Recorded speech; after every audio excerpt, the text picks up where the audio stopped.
इस कहानी की शुरुआत में हम लोग हमारे मेन कैरेक्टर ताकिरू को देखते हैं, जो कि एक काफी नॉर्मल सा बंदा है। उसे हर दिन ऑफिस जाना पड़ता है। काफी घंटे काम करके वो घर भी आ जाता है, पर अब वो कहने लगता है कि मेरी ये लाइफ काफी ज्यादा बोरिंग है। हर बार मुझे सेम जगह पर जाना पड़ता है काम करने के लिए, मुझे सेम काम भी करना पड़ता है और घर भी मुझे सेम आना पड़ता है। मेरी ये ऑर्डिनरी लाइफ काफी ज्यादा बोरिंग है, काश मेरी लाइफ मजेदार होती। ऐसा बोलने के बाद अब ताकेरू जैसे ही टीवी को ओपन करता है, वो एक अलग ही जगह पर आ जाता है और अब उसके सामने एक बंदा बैठा हुआ था, जिसे देखकर अब ताकेरू हैरान हो जाता है और उससे पूछता है कि तुम कौन हो। तो वो बंदा अब कहता है कि मैं वो पर्सन हूँ जो कि सोलर सिस्टम का ख्याल रखता है, तुम मुझे भगवान मान सकते हो, मैं पूरे यूनिवर्स को भी मैनेज करता हूँ। ऐसा बोलकर वो बताता है कि लेकिन मैं जितनी भी कोशिश कर लूँ, ये प्लेनेट जिसका नाम मेडियस है, जितनी भी मैं कोशिश कर लूँ, यहाँ की चीजें सही होती ही नहीं है। यहाँ की सिविलाइजेशन कोलैप्स होती ही जा रही है, इसलिए मुझे अब डायरेक्टली ही इंटरफेयर करना पड़ेगा। ऐसा बोलने के बाद वो ताकेरू से कहता है कि मैं तुम्हें वहां पर भेजूंगा, जिससे कि इस दुनिया के अंदर चेंजेस आ जाएंगे। ये सुनकर अब ताकेरू हैरान हो जाता है और कहता है कि तुम इतना बड़ा झटका मुझे अचानक से ही कैसे दे सकते हो। तो गॉड कहता है कि लेकिन तुम्हारे पास और कोई चॉइस भी नहीं है, तुम ऑलरेडी मर चुके हो। अगर तुम इस दुनिया के अंदर नहीं जाओगे तो तुम्हारी जो आत्मा है वो गायब हो जाएगी। और चिंता मत करो, मैं तुम्हें ऐसे ही खाली हाथ नहीं भेजूंगा, मैं तुम्हें गिफ्ट दूंगा। मतलब तुम कह सकते हो कि मैं तुम्हें स्पेशल एबिलिटीज दूंगा। ऐसा बोलकर गॉड अब ताकेरू को मैजिक यूज करने की पावर दे देता है। और अब वो कहता है कि तुम्हें और कुछ चाहिए क्या, जिस पर अब ताकेरू कहता है कि हाँ, मुझे एक क्यूट सी पार्टनर चाहिए। तो अब गॉड भी इस चीज को नोट कर देता है और कहता है कि ठीक है, जब समय आएगा तब तुम अपनी पार्टनर से मिल लोगे। मैं अब साथ में तुम्हारी स्काउटिंग स्किल्स को भी बूस्ट कर रहा हूँ, जिनसे तुम मटेरियल्स को इकट्ठा कर पाओगे। उन मटेरियल्स को इकट्ठा करने के बाद तुम उन्हें पैसों के लिए बेच भी सकते हो। मैं तुम्हें एक हैंडी बैग भी दूंगा, जिसके अंदर तुम सारी चीजों को स्टोर भी कर पाओगे। साथ में मैं तुम्हें इस दुनिया की लैंग्वेज भी दे दूंगा और काफी सारे रेजिस्टेंस भी दे दूंगा। ये सब करके अब गॉड नोटिस करता है कि शायद से उसने ताकेरू को कुछ ज्यादा ही पावर्स दे दी। वहीं पर इससे पहले कि ताकेरू उससे कुछ भी कह पाता, वो अब यहाँ से गायब हो जाता है और अब वो अपनी नई बॉडी के अंदर आ जाता है। वो अब देखता है कि वो तो एक काफी गहरे जंगल में है, तो वो अब डिसाइड करता है कि उसे सबसे पहले एक ऐसी जगह ढूंढनी चाहिए जहाँ पर काफी सारे लोग हों, जैसे कोई विलेज वगैरह। काफी आगे चलने के बाद फाइनली उसे एक विलेज मिल भी जाता है, पर तभी उसे रियलाइज होता है कि उसके पास तो पैसे नहीं है और अगर वो बिना पैसों के जाएगा तो उसे वहां पर रहने दिया ही नहीं जाएगा। इसलिए वो डिसाइड करता है कुछ पैसे कमाने की। तभी उसे याद आता है कि गॉड ने उसे बताया था कि अगर तुम मटेरियल्स को इकट्ठा करके उन्हें बेचोगे तो तुम्हें उसके पैसे मिलेंगे। तो अब ताकेरू मटेरियल्स को ढूंढने के लिए अपने स्काउटिंग मैजिक को एक्टिवेट करता है, पर कुछ भी नहीं होता है। ये देखकर वो शर्मा जाता है और कहता है कि मेरी पावर्स एक्टिवेट क्यों नहीं हुई। वो अब अपनी पावर को यूज करने के लिए एक और वर्ड ट्राई करता है, जो कि होता है सर्च। और अब उसकी जो पावर होती है वो एक्टिवेट हो जाती है। ताकेरू की सर्च स्किल अब उसे बता रही होती है कि जितना भी सामान है वो कहाँ कहाँ पर है। ये देखकर ताकेरू समझ जाता है कि इसका मतलब वर्ड पे डिपेंड करता है कि उसकी मैजिक स्किल कैसे एक्टिवेट होगी। वो अब कहता है कि मैं इन मटेरियल्स के बारे में डिटेल में भी जानना चाहता हूँ, इसलिए वो कहता है चेक, इन्वेस्टिगेट या फिर स्कैन। पर अब स्कैन कहने पर वो अब मटेरियल्स को डिटेल्स में पढ़ पा रहा है। और अब ताकेरू अपना सबसे पहला मटेरियल इकट्ठा करता है, जो कि बी रैंक का होता है। अगले सीन में हम देखते हैं कि ताकेरू को अब जितना भी सामान मिलता है वो उन सभी को ही कलेक्ट कर लेता है, पर ज्यादातर सामान उसे लो रैंक का मिला हुआ है। और अब देखते देखते वो काफी सारे मटेरियल्स को इकट्ठा कर लेता है और अब फाइनली वो विलेज में पहुंच जाता है। वहाँ का गार्ड अब उसे रोक लेता है और कहता है कि तुम तो काफी लंबे हो, क्या तुम एक वॉरियर हो या फिर तुम एक स्पोर्ट्समैन हो। तो वो कहता है कि नहीं, मैं तो बस मटेरियल्स बेचने के लिए आया हूँ। जिस पर अब वो गार्ड भी अब अपना नाम बताता है। वो कहता है कि मेरा नाम मैर्लो है और इस विलेज का नाम टोर्मी है। इस विलेज के अंदर तुम्हें एक शॉप दिखेगी जहाँ पर तुम अपने मटेरियल्स को जाकर बेच सकते हो। तो अब ताकेरू भी अब अंदर चला जाता है। वहीं पर सभी लोग अब उसे देखकर हैरान हो रहे होते हैं, क्योंकि ताकेरू की हाइट बहुत ही ज्यादा बड़ी है। जिसके बाद वो सभी सामान को बेचने के लिए उसी दुकान पर पहुंच जाता है। वो दुकानदार को सबसे पहले एक टट्टी दिखाता है, जो कि बी रैंक की है। वहीं पर अब दुकानदार तो इतनी कमाल की चीज को देखकर हैरान हो जाता है और कहता है कि इस चीज के लिए मैं तुम्हें 5 सिल्वर कॉइन दूंगा। तो ताकेरू कहता है कि मुझे नहीं पता कि ये कितने पैसे होते हैं, क्या इतने पैसे में मैं आज रात में एक इन में रुक पाऊंगा। तो दुकानदार कहता है हाँ, एक रात के लिए तुम्हें 500 देने पड़ते हैं और एक सिल्वर कॉइन 1000 के बराबर होता है। तो अब ताकेरू कैलकुलेशन करता है और अब वो ये देखकर काफी हैरान हो जाता है कि जो टट्टी उसे मिली है वो 30,000 रुपए की है। ताकेरू अब उसे टट्टी को बेच देता है, जिसके बाद वो उस दुकानदार को और भी सामान दिखाता है जो कि उसने इकट्ठा किया है। ये सभी सामान देखकर वो दुकानदार भी हैरान हो जाता है और कहता है कि लगता है कि तुम मटेरियल्स इकट्ठा करते हो। ऐसी बात है तो तुम्हारे लिए मेरे पास एक जॉब है। मैं चाहता हूँ कि ईस्टर्न माउंटेन पर जो मिसरिल और मिलते हैं तुम जाकर उन्हें कलेक्ट करो। मैं तुम्हें वहां पर जाने का मैप भी दूंगा और जो तुम सामान लेकर आए हो मैं तुम्हें उसके 20 लाख रुपए दूंगा। पर याद रखना, जहां पर तुम सामान कलेक्ट करने के लिए जाने वाले हो वहां पर मॉन्स्टर्स होने वाले हैं। ये सुनकर तो ताकेरू भी थोड़ा बहुत डर जाता है। अगले सीन में अब उसे रहने के लिए एक इन मिल चुका है। तभी इनकी स्टाफ वहां पर उसके लिए गर्म पानी लेकर आ जाती है। ताकेरू कंफ्यूज हो जाता है और कहता है कि इसका मैं क्या करूं। तो वो लड़की बताती है कि इससे तुम अपने आप को साफ कर लो। जिस पर ताकेरू कहता है कि लेकिन बात कहाँ पर है। तो वो लड़की अब कहती है कि हमारे पास ऐसी कोई चीज है ही नहीं। अगर तुम्हें बात चाहिए तो तुम्हें एक नोबल बनना पड़ेगा।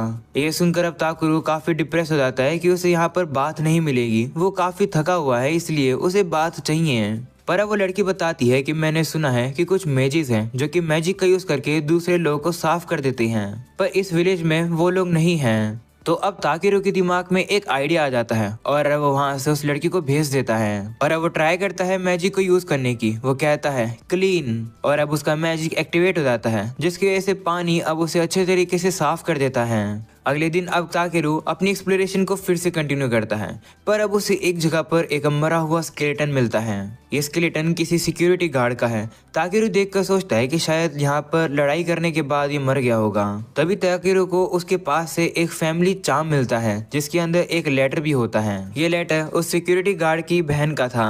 ये सब देखकर ताकेरू को बुरा लगता है, तो वो अब उस स्केलेटन को जमीन में गाड़ देता है और उसे रेस्ट इन पीस दे देता है। अगले सीन में अब रात होने वाली होती है, इसलिए ताकेरू अब वहाँ पर एक सर्कल बना लेता है और उस सर्कल के अंदर वो अपने बैरियर को एक्टिवेट कर देता है। वहीं पर अब वो बैठकर खाना भी पकाता है और उसे वो खाना काफी पसंद भी आता है।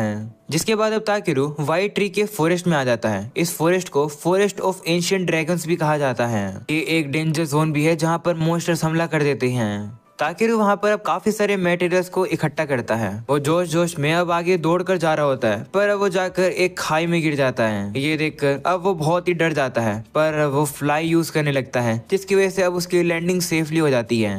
नीचे आने के बाद अब उसे काफी सारे और भी दिखाई देते हैं। उन्हें वो इकट्ठा करता है, पर अभी तक उसे मिसरिल नहीं मिला है। सर्च यूज करने के बाद उसे पता चलता है कि एक और काफी अंदर तक दबा हुआ है। तो अब ताकेरू अपनी मैजिक का यूज करके उस जगह पर धमाका कर देता है और अब वो उस और को ढूंढ पाता है।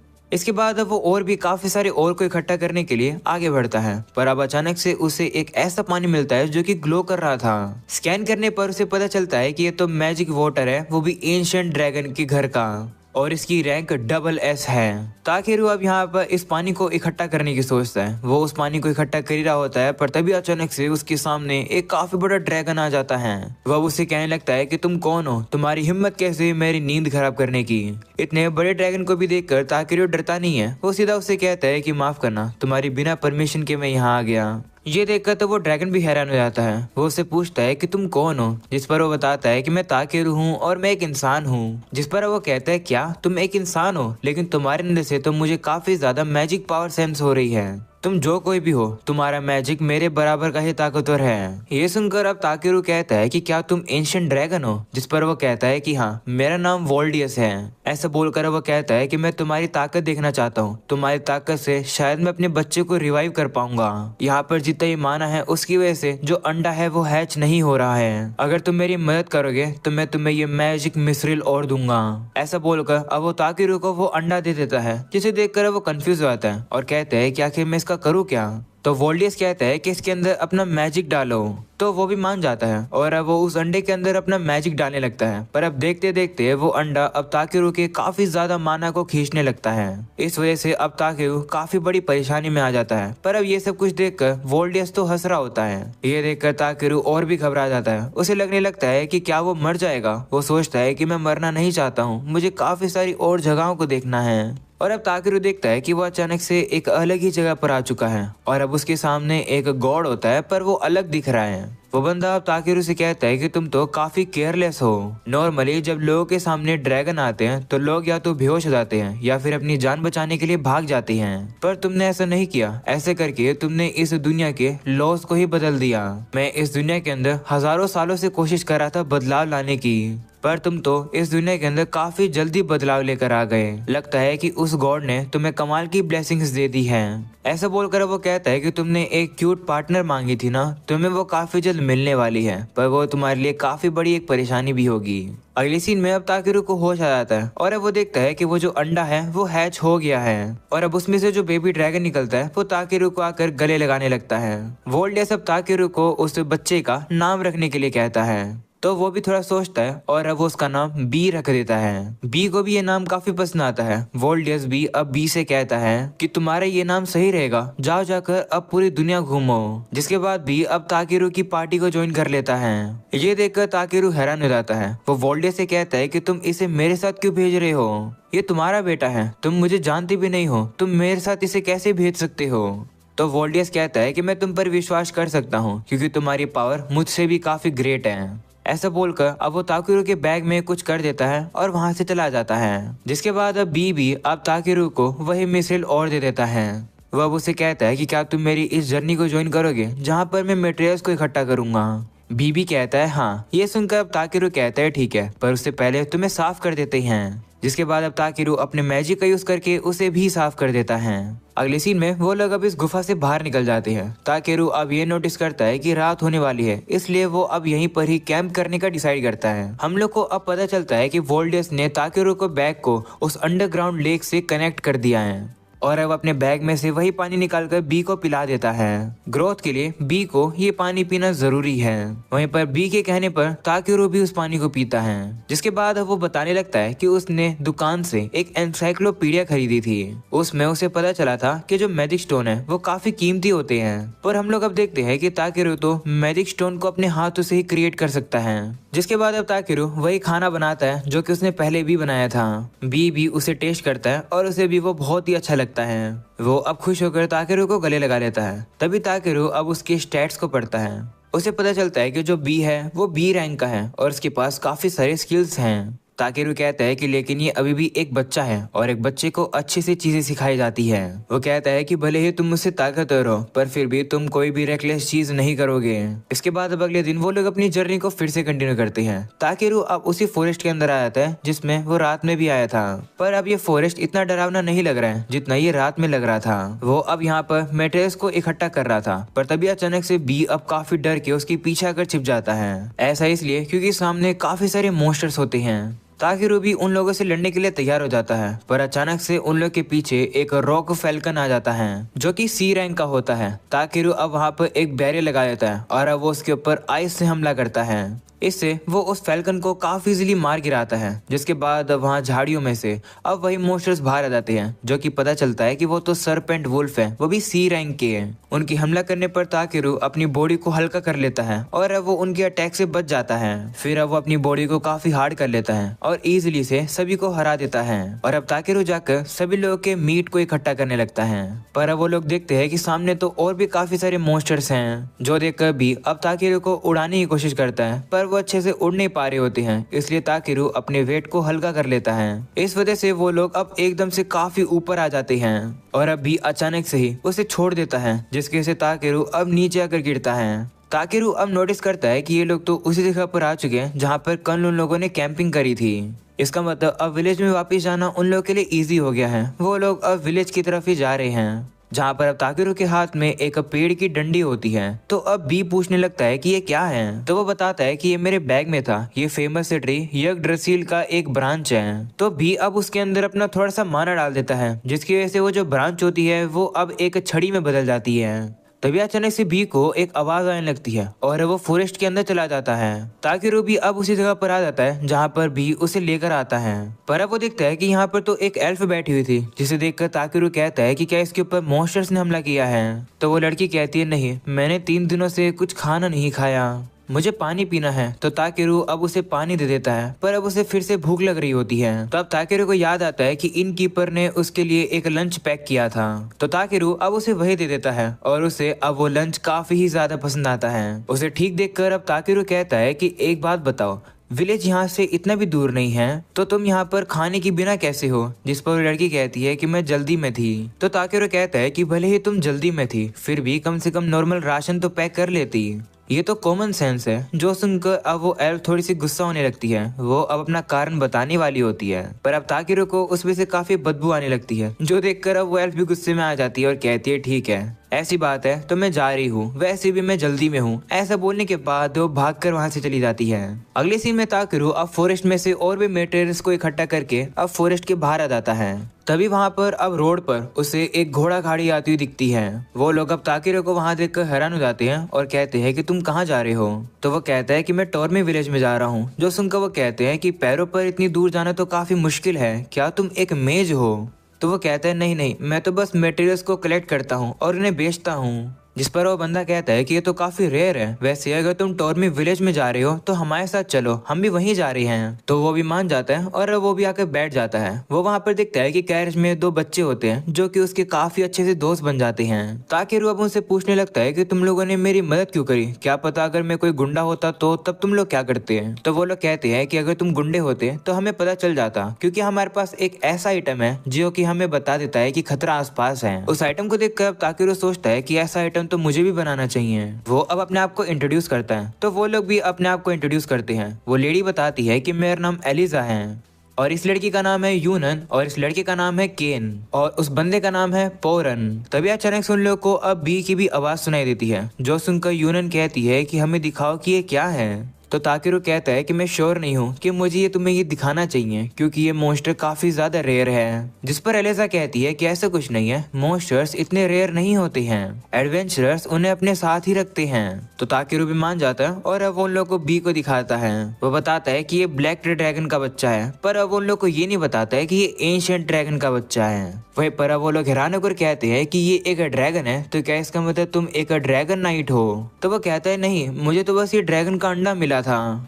ये सुनकर तो अब वो और भी हैरान हो जाते हैं और कहते हैं कि क्या, ऐसा तो हमने कभी पहले सुना ही नहीं। जिस पर अब ताकेरू कहता है कि क्या इसका मतलब ड्रैगन सही में रेयर होते हैं? तो एलिजा कहती है कि हाँ, रेयरली ही हम लोग को ड्रैगन नाइट्स देखने को मिलते हैं, पर एक असली ड्रैगन देखना तो उससे भी रेयर होता है। रात होने पर वो लोग अब एक जगह पर रुककर कैंपिंग करते हैं और अब थैंक्स के तौर पर ताकेरू उन लोगों के लिए खाना तैयार करता है। उन सभी को ये खाना बहुत ही ज्यादा पसंद आता है। पोरन को तो इतना पसंद आता है कि वो तो रोने ही लगता है। इसके बाद हम लोग अब देखते हैं कि वो सभी लोग अब एक साथ मजे करते हैं, वो नाचते हैं, गाते हैं। ये सब देखकर ताकेरू काफी खुश होता है, क्योंकि वो रात को काफी इंजॉय कर पा रहा है। ऐसा मजा वो अर्थ पर नहीं ले पाता था। जिसके बाद वो सो जाते हैं और अब अगले दिन उठते हैं। सभी लोग अब तैयारियां करते हैं जाने के लिए। इस बार हम लोग अब देखते हैं कि ताकेरू घोड़ा गाड़ी चलाता है और अब फाइनली वो लोग अब विलेज के अंदर पहुंच जाते हैं। वहीं पोरन और बाकी सभी लोग उसे गुड बाय करके चले जाते हैं। पोरन को वहां देखकर मार्ले कहता है कि अगर पोरन वापस आ गया तो इसका मतलब स्प्रिंग भी आने वाली है।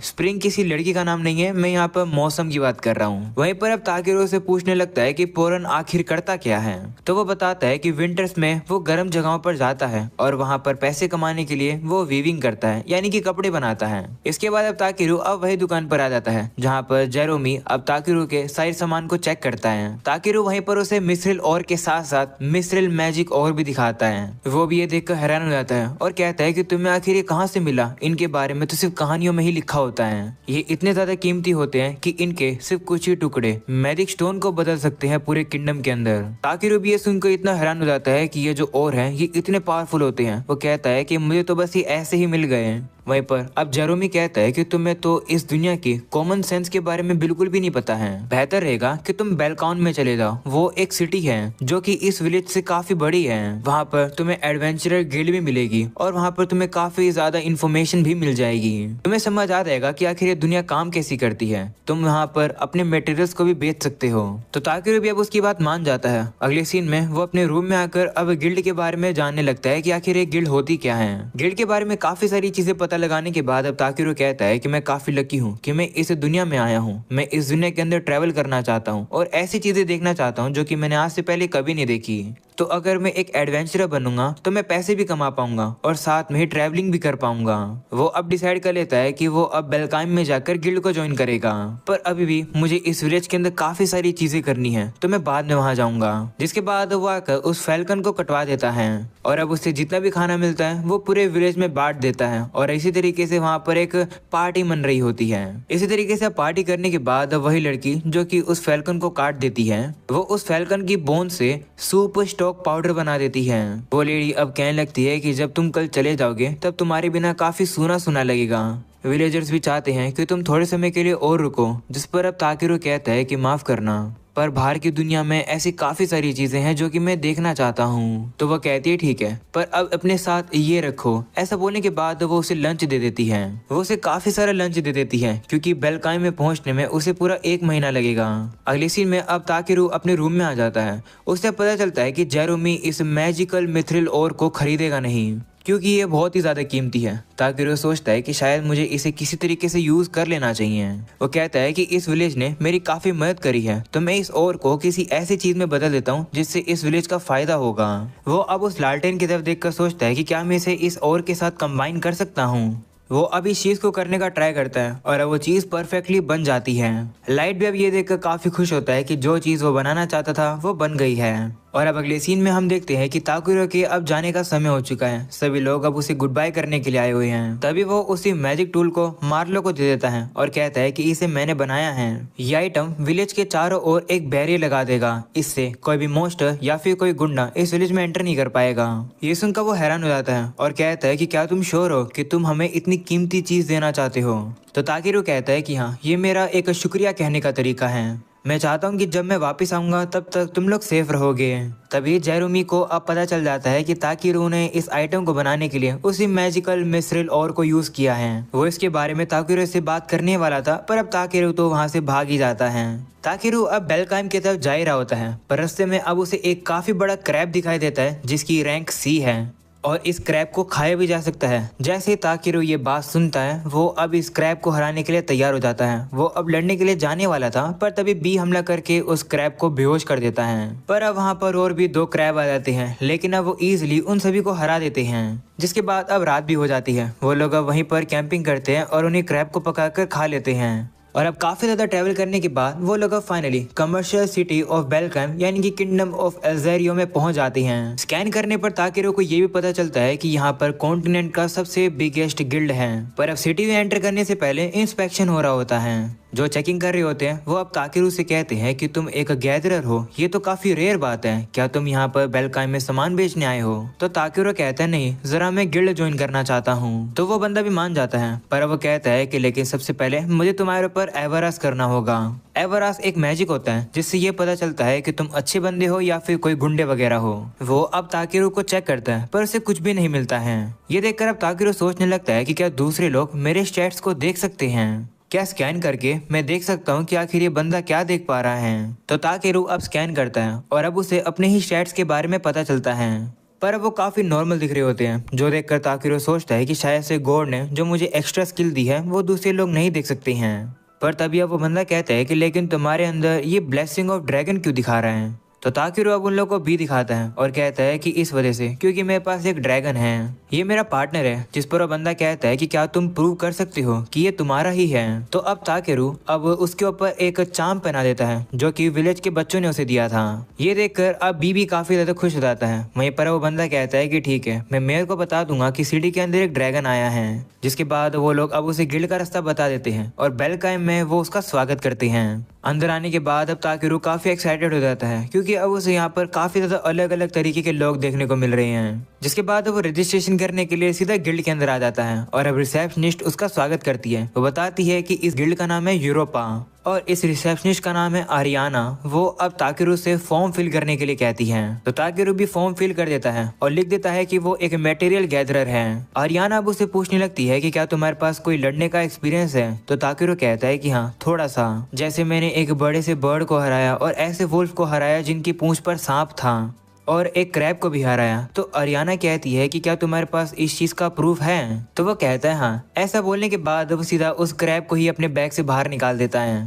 वहीं वो क्रैब इतना भारी होता है, इस वजह से तो टेबल भी टूट जाती है और अब वहाँ पर जितने भी लोग होते हैं वो ये सब देखकर हैरान हो जाते हैं। ताकेरू अब कहता है कि क्या प्रूफ के तौर पर इतना काफी है। तभी ये सब गिल्ड मास्टर भी देख लेता है और अब वो देखता है कि ताकेरू के पास तो एक आइटम बॉक्स भी है। उसे उसके ऊपर शक होने लगता है, इसलिए अब वो ताकेरू के ऊपर एवरेस्ट स्किल को यूज कर देता है। तब उसे पता चल जाता है कि ताकेरू सच बोल रहा है और वो कोई बुरा पर्सन नहीं है।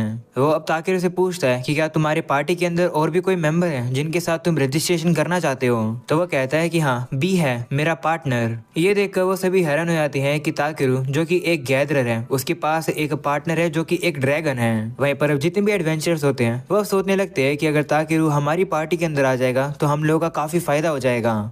वो लोग अब ताकेरू के पास जाने वाले थे, पर तभी आरियाना सभी लोगों को रोकती है और अब वो ताकेरू से कहती है कि चलो दूसरे रूम में चलते हैं और तुम्हारा रजिस्ट्रेशन कंप्लीट करते हैं। और अब दूसरे रूम में आकर वो अब ताकेरू का रजिस्ट्रेशन कर देती है और अब उसे एक गिल्ड कार्ड दे देती है जो कि एक ब्रेसलेट जैसा दिखता है। आरियाना बताती है कि शुरुआत में तुम्हारी रैंक F होगी, उसके बाद धीरे धीरे करके बढ़ जाएगी।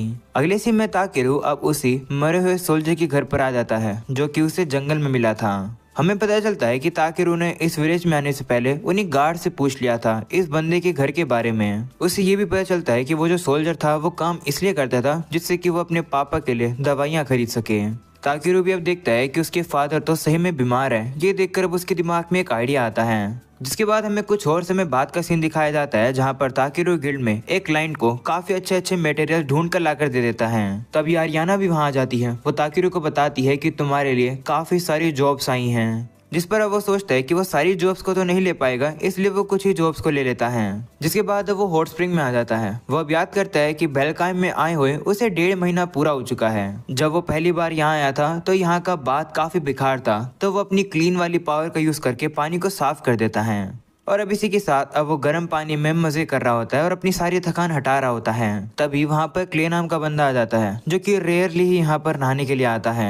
हमें पता चलता है कि ताकेरू ने उस सोल्जर के फादर को अपनी हीलिंग पावर को यूज करके ठीक कर दिया है। इसी के बारे में वो ताकेरू से पूछने लगता है कि क्या तुम हीलिंग स्पेल यूज कर सकते हो। तो वो कहता है कि वो तो बस मैं ऐसे ही कर रहा था, किसी को मैंने कॉपी किया था।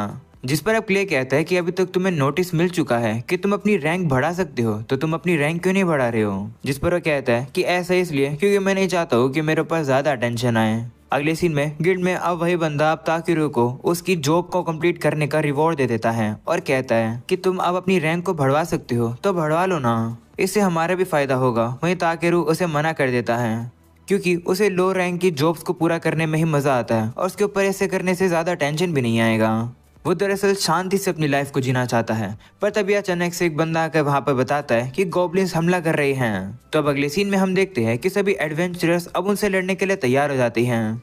एक बंदा जो कि सभी का हेड है वो सभी से कहता है कि जितने भी डी रैंक के हैं या फिर उससे भी हाई वाले हैं उन सभी को इकट्ठा करो नॉर्थ स्टेशन में, और जितने भी हीलिंग मैजिशियन हो सके और जितने भी डॉक्टर हो उन्हें लेकर आओ। और अब वो म्यूसली से पूछता है कि क्या अभी सिटी के अंदर कोई ए रैंक का एडवेंचरर है। तो वो बताती है कि अभी के लिए सिर्फ क्ले है। जो सुन का वो बंदा कहता है कि ठीक है, जल्दी से उसे इन्फॉर्म करो।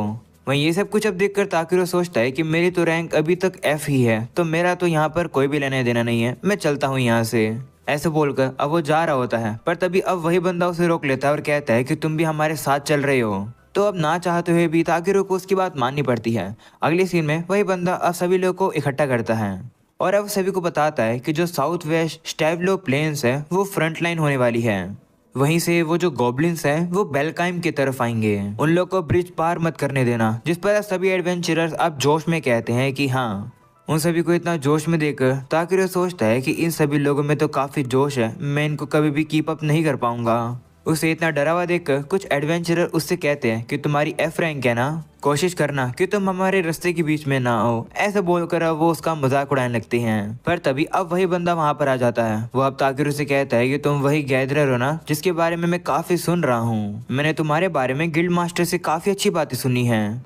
गिल्ड मास्टर रेयरली ही किसी को इस तरीके से प्रेस करता है। ऐसा बोलने के बाद वो ताकेरू को घूरने लगता है, जिस पर वो भी उसकी तरफ स्माइल करके देख रहा होता है। जो देखकर वो बंदा हैरान हो जाता है और कहता है कि तुम तो काफी इंटरेस्टिंग हो, तुम एक पहले पर्सन हो जो कि मेरी प्रेजेंस से नहीं डरे हो। वो उसे कहता है कि तुम दिखने में नहीं लगते हो, पर मुझे विश्वास है कि तुम काफी अच्छा अकेले कर सकते हो।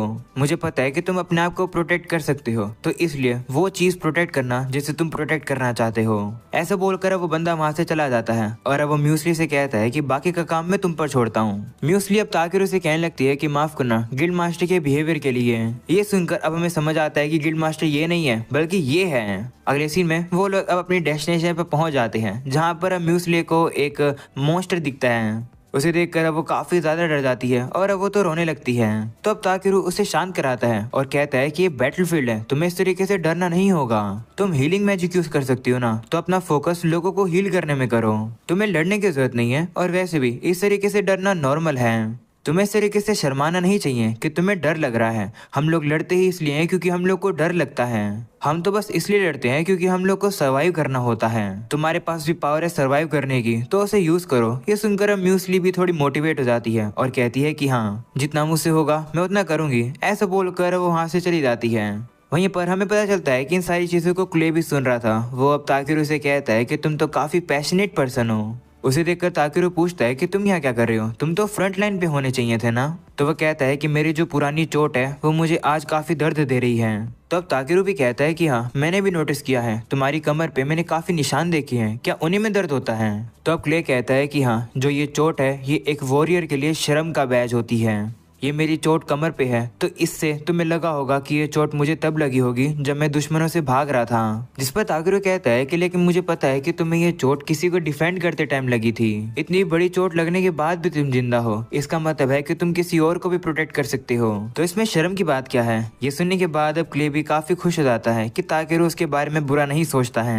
तभी अचानक से वो लोग अब देखते हैं कि जो गोब्लिन्स है वो फ्रंट लाइन को ब्रीच करके अब सीधा वहां पर पहुंच चुके हैं। तो क्ले अब डिसाइड करता है कि वो आगे जाएगा। जिस पर अब ताकेरू कहता है कि लेकिन तुम्हारी चोट में तो दर्द हो रहा है। जिस पर वो कहता है कि हाँ, भले मेरी बॉडी क्यों ना टूट जाए, मैं तुम्हें प्रोटेक्ट करूंगा और बाकी सभी लोगों को।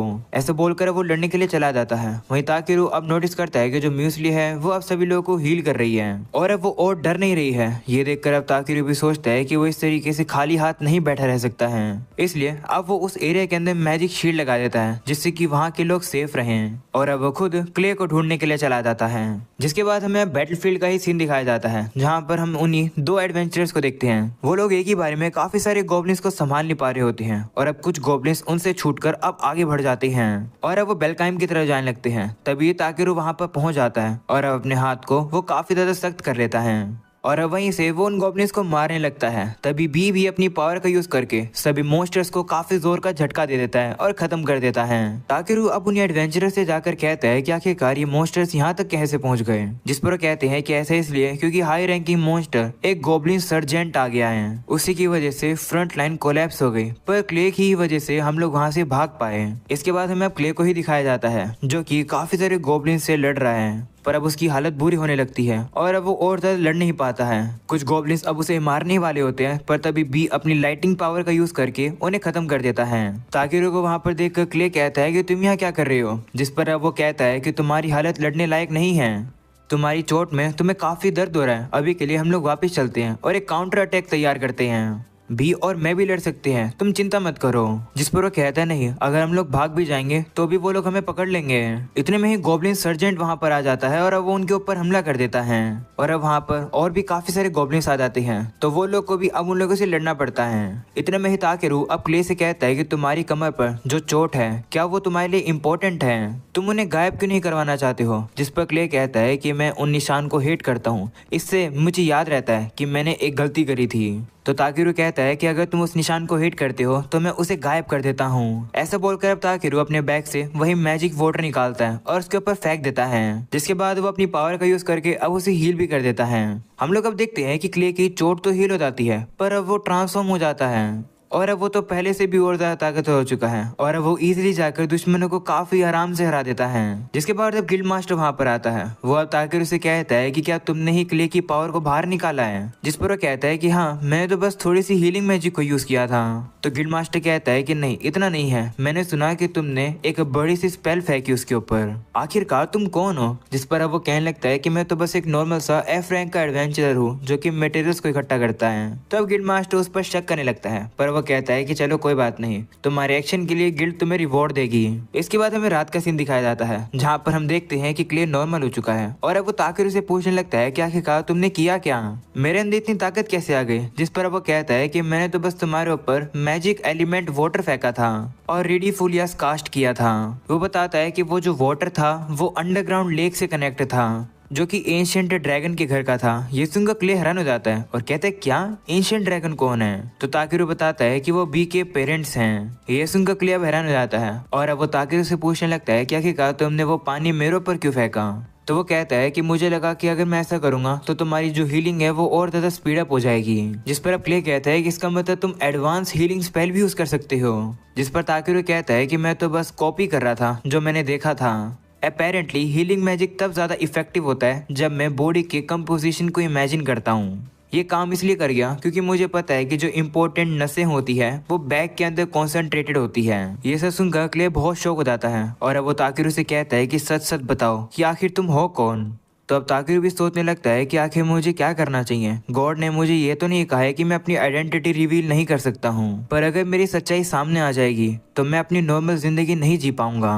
पर मुझे बुरा भी लग रहा है क्योंकि मेरी ही गलती की वजह से क्ले का अपीयरेंस बदल गया। ताकेरू ये सब सोचकर परेशान हो ही रहा होता है, जिसे देखकर क्ले कहता है कि अगर तुम्हें परेशानी है तो मत बताओ, माफ करना मैंने तुम्हें फोर्स किया। ऐसा बोलने के बाद अब क्ले वहां से जाने लगता है, पर तभी ताकेरू उसे रोक लेता है और कहता है कि मैं तुम पर विश्वास करता हूँ इसलिए मैं तुम्हें बता रहा हूँ। दरअसल मैं दूसरी दुनिया से हूँ। जो सुनकर क्ले अब काफी शौक हो जाता है और कहता है क्या तुम्हारा ये मतलब है कि तुम रीइनकार्नेट हुए हो। जिस पर वो कहता है कि हाँ मैं एक बार मर चुका हूँ और अब मैं इस बॉडी के अंदर वापस से जन्म हुआ हूँ। इसी तरीके से हम देखते हैं कि ताकेरू अब उसे सारी घटनाएं बताता है कि किस तरीके से वो इस दुनिया के अंदर आया। इन सही बातों पर क्ले विश्वास तो नहीं करता है, पर वो कहता है कि लेकिन ये भी देखने वाली बात है कि तुमने मेरी पुरानी चोट को ठीक कर दिया और मुझे एक ड्रैगन न्यूट में बदल दिया, तो शायद से तुम सच कह रहे हो। ताकेरू कहता है कि ड्रैगन न्यूट क्या होता है, जिस पर बताता है कि ये हम लिजर्डमैन की एंसेस्टर स्पीशीज है। मतलब हमारे एंसेस्टर का ये फॉर्म हुआ करता था। मुझे गर्व है कि मैं इस फॉर्म को ले पाया, पर मुझे डर लगता है कि जब मैं इस फॉर्म में आता हूँ तो कहीं मैं अपना दिमाग खो ना दूं और सारी चीजों को तबाह ना कर दूं। तो ताकेरू कहता है कि घबराओ मत, मुझे विश्वास है कि तुम जल्दी सीख जाओगे कि आखिर यूज कैसे करते इस फॉर्म को। जिस पर क्ले कहता है कि ऐसा नहीं होता है, तुम काफी केयरलेस हो। मैं तुम्हें काफी समय से बताना चाहता था कि तुम काफी केयरलेस हो, तुम्हें इस दुनिया के बारे में कुछ भी नहीं पता है। चलो आज बैठकर मैं तुम्हें सब कुछ सिखाता हूँ। अगले सीन में हम देखते हैं कि ताकेरू अब कुछ खरीदने के लिए क्राफ्टमैन डिस्ट्रिक्ट के अंदर आ जाता है। वो यहाँ पर एक लेजेंडरी ब्लैकस्मिथ की दुकान पर आया है और अब दुकान के सामने उसे रिबल नाम की लड़की मिलती है जो कि ताकेरू से पूछती है कि तुम्हें क्या काम है। तो वो कहता है कि क्या तुम सीजर बेचते हो, मुझे मटेरियल्स को इकट्ठा करने के लिए ये चाहिए। जो सुनकर रिबल कहती है कि क्या तुम वही गैदरर हो जिसके बारे में सभी लोग बात कर रहे हैं। तो वो भी कहता है कि हाँ मेरा नाम ताकेरू है। ये सुनकर रिबल काफी खुश हो जाती है और कहती है कि तुमसे मिलकर अच्छा लगा। वो बताती है कि मेरे मास्टर ग्रूसास तुम्हारी मदद कर सकते हैं, वो एक टॉप क्लास के ब्लैकस्मिथ हैं, पर एक सामान है जो कि ग्रूसास को चाहिए, पहले तुम्हें वो सामान लेकर आना पड़ेगा। तो ताकेरू भी मान जाता है और अब उसके बाद वो लोग दुकान के अंदर आ जाते हैं। वो अब देखता है कि यहाँ पर तो ब्लैकस्मिथ जो है वो काम कर रहे हैं, जो देखकर वो कहता है कि ये तो काफी कमाल का काम कर रहे हैं। जिस पर रिबेल भी कहती है कि हाँ देखना, एक दिन मैं ग्रूसास की टेक्निक को सीख लूंगी और एक हीरो के लिए तलवार बनाऊंगी। जिसके बाद अब वो ग्रूसास से मिलने के लिए जाते हैं। ग्रूसास भी अब ताकेरू को देखकर समझ जाता है कि ताकेरू वही फेमस मटेरियल गैदरर है। रिबेल अब दादाजी से कहने लगती है कि मैं सोच रही थी कि ताकेरू इधरा और को लेकर आ सकता है, जिससे हम लोग तलवार बनाकर क्राफ्टमैन एग्जीबिशन के अंदर पार्टिसिपेट कर पाएंगे। तो दादाजी कहने लगती है कि नहीं, इधरा ऑर्ब रूहाई माइन के अंदर मिलता है। एक गैदरर के लिए वहां पर जाना काफी ज्यादा खतरनाक है। पर अब रिबेल उसे फोर्स करने लगती है। वो कहती है कि एक बार इससे पूछ कर तो देख लो, पर अब दादाजी अभी भी मना कर रहे होते हैं। वो कहते हैं कि रूहाई माइन के अंदर काफी सारे मॉन्स्टर्स हैं, अफवाहों की सुने तो वहाँ पर डीमंस भी हैं। ये सुनकर अब रिबेल भी कहती है कि मैंने सुना है कि उन्हीं डीमंस की वजह से इधरा और की सप्लाई गिर चुकी है। माफ करना, मैंने इसके बारे में ताकेरू को बताया नहीं था।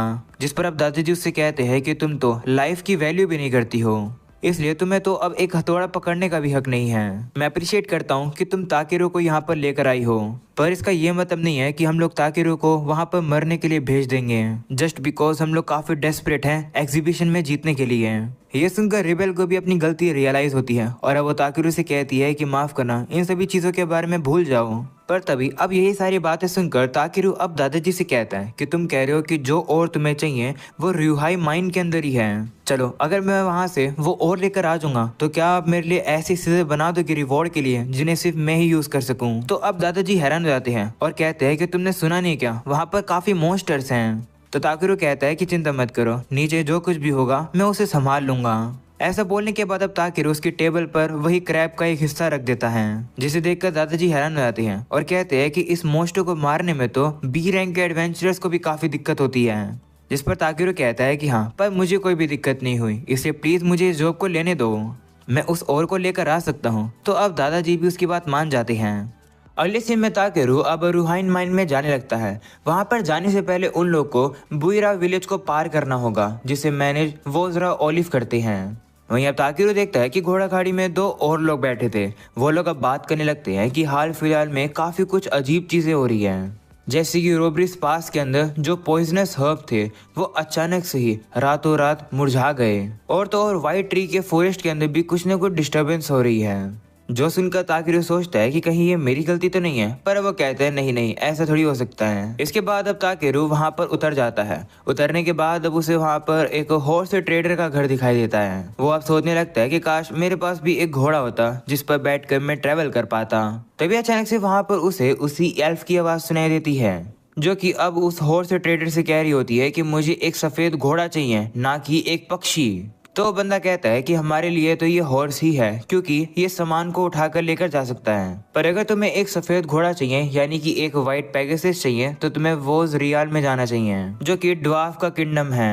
तो वो लड़की भी मान जाती है और अब उसे काफी भूख लग रही होती है और अब वो वहां से चली भी जाती है। उसे सुनकर अब ताकेरू सोचता है कि ये भी वहीं जा रही है जहाँ पर हम लोग जा रहे हैं। और अब आगे बढ़ने से पहले ताकेरू अब वहाँ पर एक फॉरेस्ट में आ जाता है, जहाँ पर अब वो काफी सारे मटेरियल्स को इकट्ठा करता है। तभी वापस से वहाँ पर उसे वही एल्फ दिखाई देती है जो कि भूखी और प्यासी थी। तो अब ताकेरू उसकी मदद कर देता है, वो उसे पानी और खाना दे देता है, पर अभी भी वो देखता है कि उसमें से तो अभी भी गंदी स्मेल आ रही है, इसलिए वो क्लीन यूज करके उसे पूरी तरह साफ कर देता है। ये देखकर अब वो लड़की भी खुश हो जाती है और अब वो ताकेरू को अपना नाम बताती है। उसका नाम होता है वेल। हम एल्फ की जो भी मदद करता है हम उसकी मदद करते हैं। एक काम करती हूँ, मैं तुम्हारे काम में तुम्हारी मदद करती हूँ। तो ताकेरू भी कहता है ठीक है, अगले टाउन तक पहुँचने में हम लोग तुम्हारी मदद लेंगे। जिसके बाद वो सभी लोग मिलकर फॉरेस्ट में काफी सारे सामान को इकट्ठा करते हैं, पर अब यहाँ पर रात भी होने वाली है।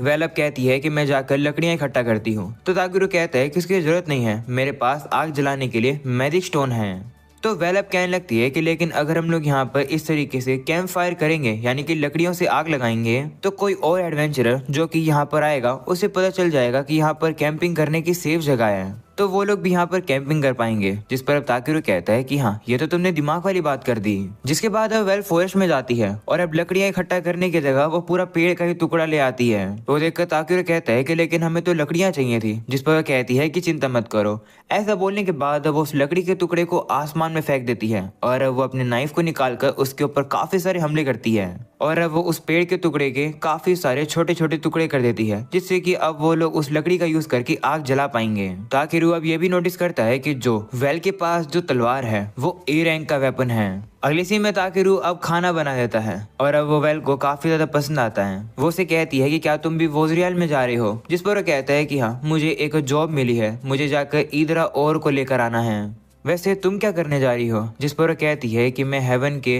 व्हाइट पेगासस को ढूंढने के लिए जा रही हूँ। मेरी बहन र्यूति कारा उसका काफी समय से वेट कर रही है। जिसके बाद वो खाना खाकर ताकेरू से कहती है कि मैंने तुम्हारी मदद फिर से ले ली, अब मुझे तुम्हारे लिए और भी कुछ करना पड़ेगा। जिस पर अब ताकेरू कहता है कि ऐसी बात है तो क्यों ना मैं तुम्हें अपने बॉडीगार्ड के तौर पर हायर कर लूं। और वैसे तुमने जो वो कमाल के तरीके से लकड़ियां काटी, मैं वो सीखना चाहता हूं तुमसे।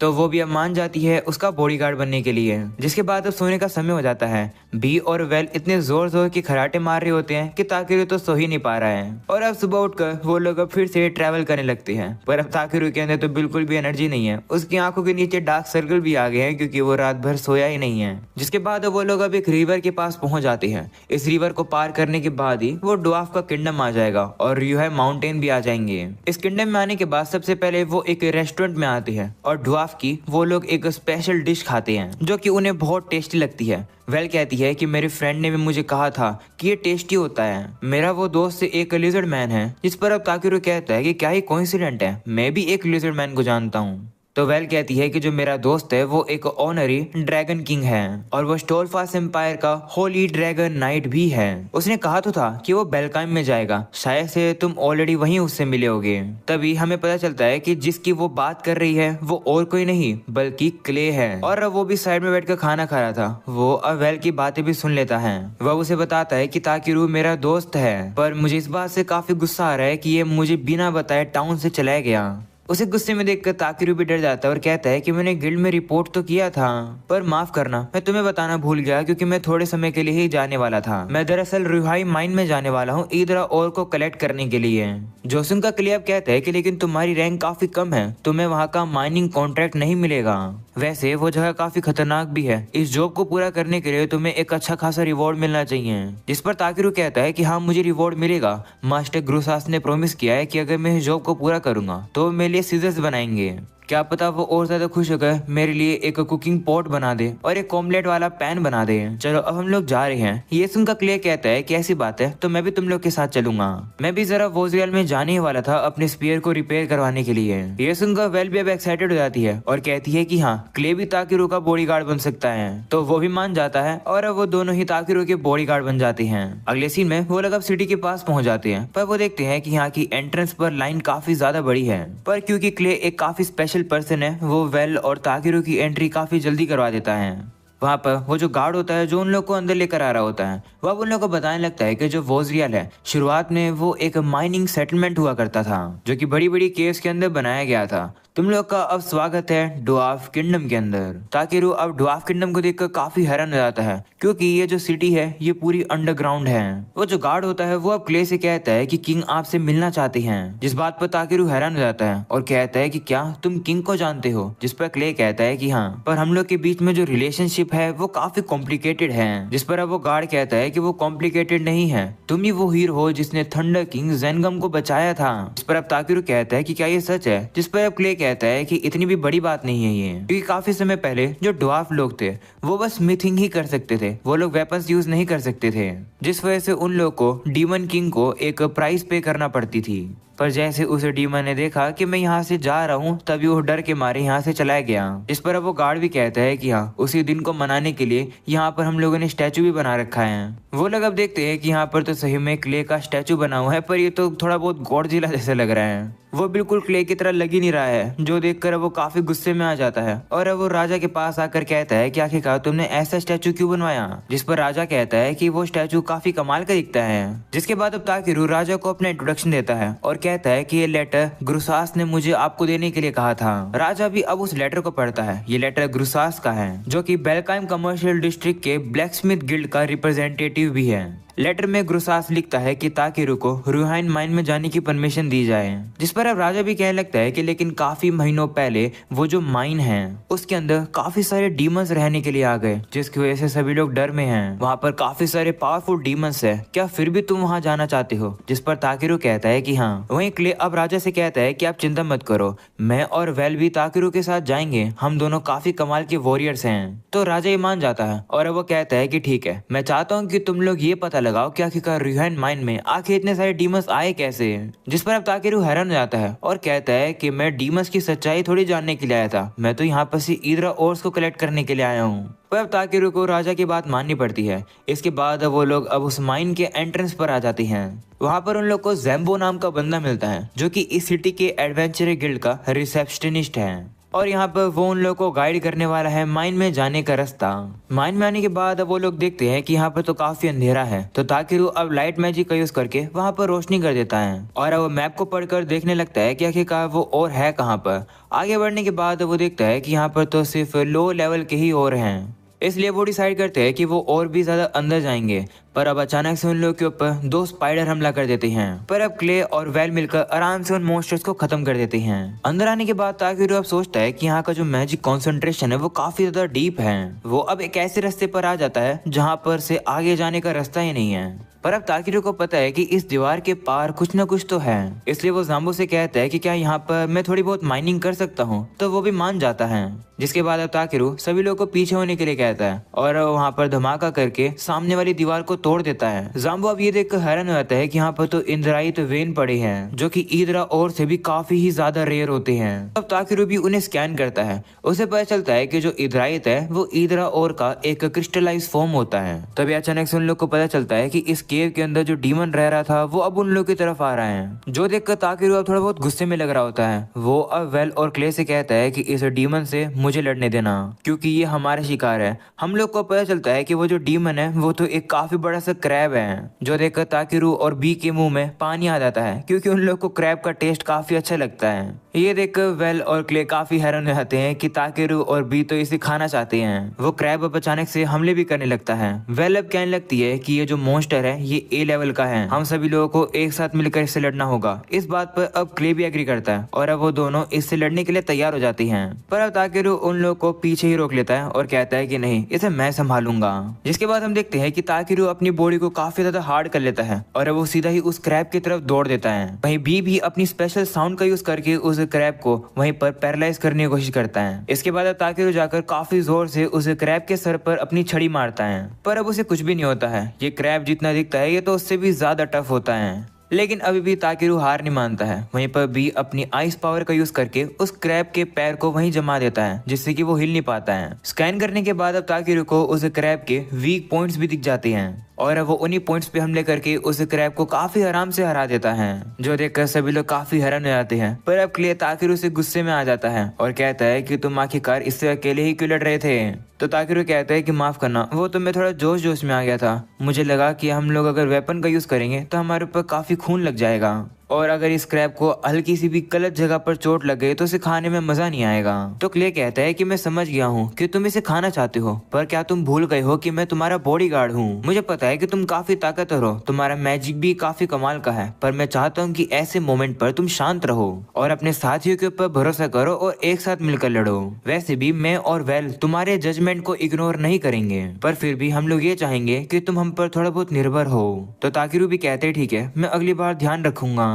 अगले सीन में हम देखते हैं कि वो वहाँ पर सभी वेन्स को इकट्ठा कर लेते हैं, पर अब ताकेरू को सामने की तरफ से अभी भी कोई स्ट्रॉन्ग फीलिंग आ रही है। वो कहता है कि अगर हम लोग और भी ज्यादा डीप में जाकर डिग करेंगे तो शायद से हमें और भी कमाल की चीजें मिल सकती है। ये देखकर ज़ैम्बो अब काफी ज्यादा खुश होकर रोने लगता है। वो ताकेरू से कहता है कि तुमने इस डीमन को मार दिया और हमारे लिए इतने सारे मिनरल्स भी इकट्ठा करके दे दिए, तुम तो काफी कमाल के हो। वहीं पर ये सब कुछ सुनकर अब ताकेरू सोचने लगता है कि इस दुनिया के अंदर अर्थक्वेक आते हैं और मॉन्स्टर्स भी अचानक से ही कहीं पर भी आ जाते हैं। शायद से ये वही इम्पैक्ट है जिसके बारे में गॉड ने कहा था कि अगर मैं इस दुनिया के अंदर आऊंगा तो इस दुनिया के अंदर इम्पैक्ट आएगा, चेंजेस आएंगे। शायद से इन्हीं चेंजेस की वजह से ही ये दुनिया के अंदर अलग अलग चीजें, अलग अलग घटना हो रही हैं। मेरे एक्शन की वजह से काफी सारी चीजें होती जा रही है। मैं होप करता हूँ कि मेरे एक्शन की वजह से पॉजिटिव चेंजेस आ सके इस दुनिया के लोगों के अंदर। जिसके बाद अब इस माइन से निकलने के बाद अब वो लोग सीधा राजा के पास पहुंच जाते हैं। ताकेरू अब राजा को बताता है कि हमने आपकी उस जॉब को पूरा कर दिया है, साथ में हम लोगों ने उस डीमन को भी मार दिया है, तो आप चैन की नींद ले सकते हो राजा जी। ज़ोम्बो भी अब राजा से कहने लगता है कि हाँ, ताकेरू सही कह रहा है, उसने अकेले ही मिलकर इतने पावरफुल से डीमन को इजीली हरा दिया। तभी ताकेरू भी प्रूफ के तौर पर उस डीमन को अपने बैग से बाहर निकाल देता है। इस काम के लिए अब राजा काफी इंप्रेस होता है। वो ताकेरू से कहता है कि तुम जो कोई भी रिवॉर्ड मांगोगे मैं तुम्हें वो दूंगा। तो ताकेरू कहता है कि हाँ, अगर ऐसी बात है तो मैं चाहता हूँ कि इस क्रैब को तुम मुझे दे दो। अगले सी में वो लोग वापस आ रहे होते हैं। वेलअप कहने लगती है कि हम लोग को इस जॉब को पूरा करने की वजह से काफी सारे पैसे मिले हैं, मजा ही आ गया। पर ताकेरू को तो पैसों में कोई भी इंटरेस्ट नहीं है। वो तो सोच रहा होता है कि वो उस क्रैब का यूज करके कौन कौन सी डिश बनाकर खा सकता है। अगले सीन में हम लोग अब देखते हैं कि वेल ने रिवॉर्ड के तौर पर राजा से व्हाइट पेगासस मांगा था और अब उसके लिए वो व्हाइट पेगासस आ चुका है। साथ में हम लोग अब देखते हैं कि जो क्ले का जो स्पीयर है वो भी रिपेयर कर दिया गया है। वहीं पर वेल के जाने का समय हो चुका है। वो कहती है कि ये पेगासस मुझे अपनी बहन के लिए चाहिए था और अब मैं इसे उसे देने के लिए जा रही हूँ। ऐसा बोलकर अब वो उस पेगासस पे बैठ जाती है और वो उसे उड़ाकर ले जाती है। जिसके बाद वो लोग अब शहर में वापस आते हैं। वहाँ पर गिल्ड में आने के बाद उन्हें वहाँ पर आरियाना दिखती है। वहाँ पर ताकेरू और क्ले को देखकर वो हैरान हो जाती है और कहती है कि ये मत कहना कि तुम दोनों ने एक दूसरे के साथ पार्टी बना ली है। इस पर ताकेरू कहता है कि नहीं, हम लोग बस थोड़े समय के लिए एक साथ गए थे एक मिशन को पूरा करने के लिए। पर इतने में ही क्ले अब आरियाना से कहता है कि हाँ, मैं मानता हूँ कि हम लोग थोड़े समय के लिए एक साथ मिशन पर गए थे, पर हम लोगों ने एक पार्टी बना ली है, हम लोग एक ही पार्टी के अंदर हैं। ये सुनकर अब आरियाना काफी ज्यादा खुश हो जाती है और कहती है कि ये तो काफी अच्छी खबर है, मैं जल्दी से जाकर इसके बारे में गिल्ड मास्टर को बताती हूँ। ऐसा बोलकर वो चली जाती है। वहीं पर अब ताकेरू क्ले से कहता है कि तुमने ये क्या किया, जिस पर वो कहता है कि क्या ही दिक्कत है, तुम्हें भी पता है कि मेरे पास कोई भी डेस्टिनेशन नहीं है और वैसे भी मुझे पता है कि तुम कोई भी एक नॉर्मल इंसान नहीं हो, तो बेहतर रहेगा कि मैं तुम्हारे साथ रहूं, है ना।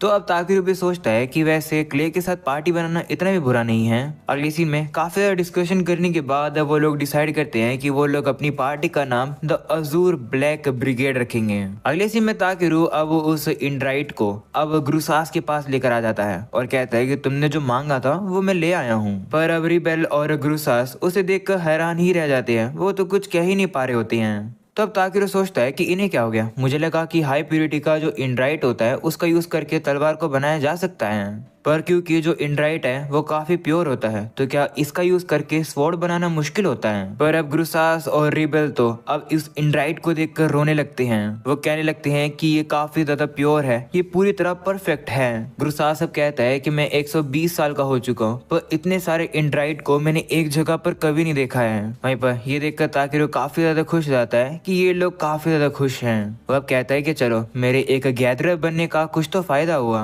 दूसरी तरफ रिबेल अब ताकेरू से कहती है कि ये जो स्टोन्स हैं ये काफी ज्यादा कीमती हैं, हमारे पास इतने पैसे नहीं हैं कि हम ये तुमसे सभी खरीद सके। जिस पर ताकेरू कहता है कि मुझे पैसे नहीं चाहिए, मैंने तुम्हें पहले बताया था कि मुझे तो बस वो सीजर्स चाहिए, पर वो काम तुम बाद में कर सकते हो, अभी के लिए मैं चाहता हूँ कि तुम इन स्टोन का यूज करके तलवार बनाओ और एग्जीबिशन में जाकर फर्स्ट प्राइज जीतो।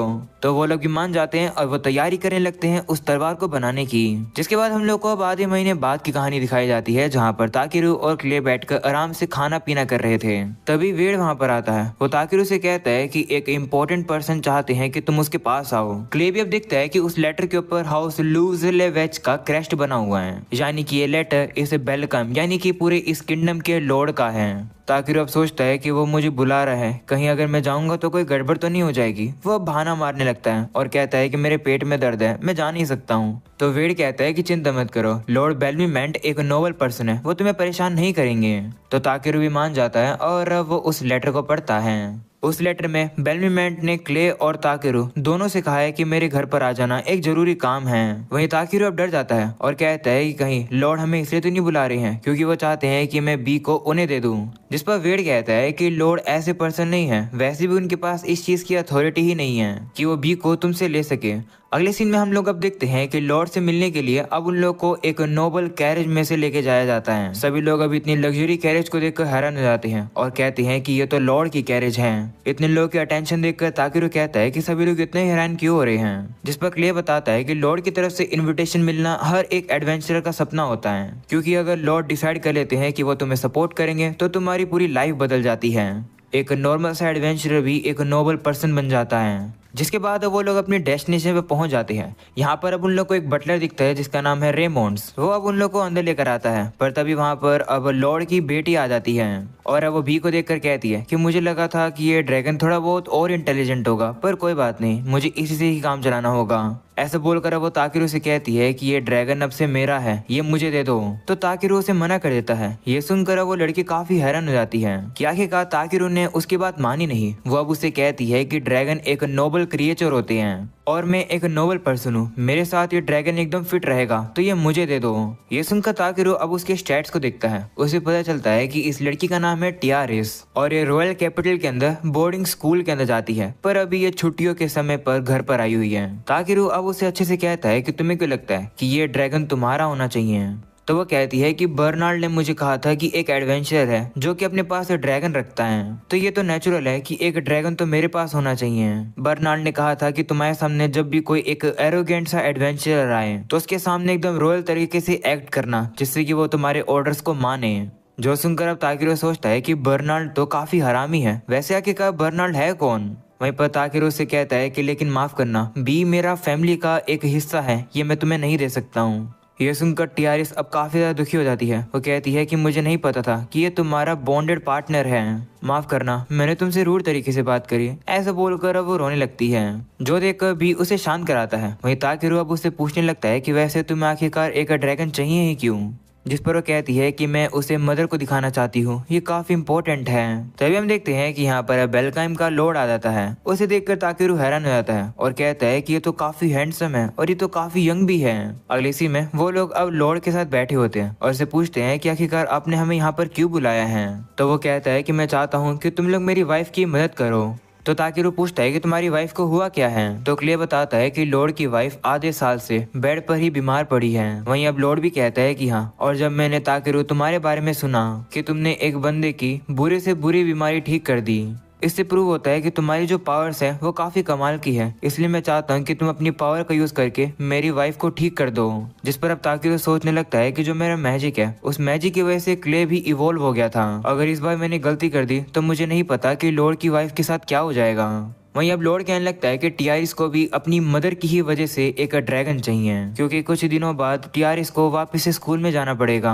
तो उसे लगा कि जब वो चली जाएगी तो उसकी मोम काफी उदास हो जाएगी, इसलिए वो एक प्यारे से क्रिएचर यहाँ पर छोड़कर जाना चाहती है, जिससे कि उसकी मोम हमेशा खुश रहे। मुझे पता है कि टियारिस काफी नादान है, पर उसका दिल काफी ज्यादा प्योर है, वो बस अपनी मदर के लिए ये सब करना चाहती है। वहीं पर अब ये सब कुछ सुनने के बाद तो अब क्ले भी काफी इमोशनल होकर रोने लगता है। तो अब ताकेरू से भी उन लोग की ये सब हालत नहीं देखी जाती है और अब वो भी अब कहता है कि ठीक है, मुझे दिखाओ कि तुम्हारी वाइफ कहाँ है। तो वो भी मान जाता है, जिसके बाद अब वो उन लोग को अपनी वाइफ के पास लेकर आता है। वो अब अपनी वाइफ को बताता है कि मैं ताकेरू को लेकर आ चुका हूँ, ये वही पर्सन है जिसके पास मिस्टीरियस पावर है, ये किसी की भी बीमारी को ठीक कर सकता है। ऐसा बोलकर अब वो ताकेरू को सामने आने के लिए कहता है, पर अब ताकेरू कहता है कि उससे पहले क्या यहाँ पर तुम लोग थोड़ी सी रोशनी कर सकते हो। तो लॉर्ड कहते हैं नहीं, मेरी वाइफ सनलाइट से सेंसिटिव है। तो ताकेरू कहते हैं ठीक है। जिसके बाद वो जाकर अब लॉर्ड की वाइफ को स्कैन करता है। ताकेरू को अब पता चलता है कि लॉर्ड की वाइफ, जिसका नाम एमेथ है, उसको तो एक ही बारी में काफी सारी बीमारी हो रखी है। जो सुनकर लॉर्ड अब कहता है कि क्या तुम इसे ठीक कर सकते हो।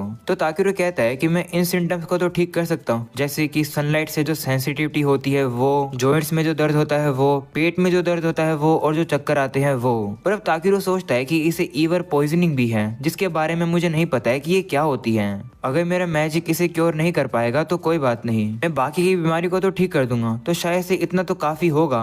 ताकेरू अब लॉर्ड से कहता है कि देख लो, मैं एक अननोन एडवेंचरर हूँ, तो क्या तुम मुझ पर विश्वास करके अपनी वाइफ की जिंदगी मेरे हाथ में सही में दोगे।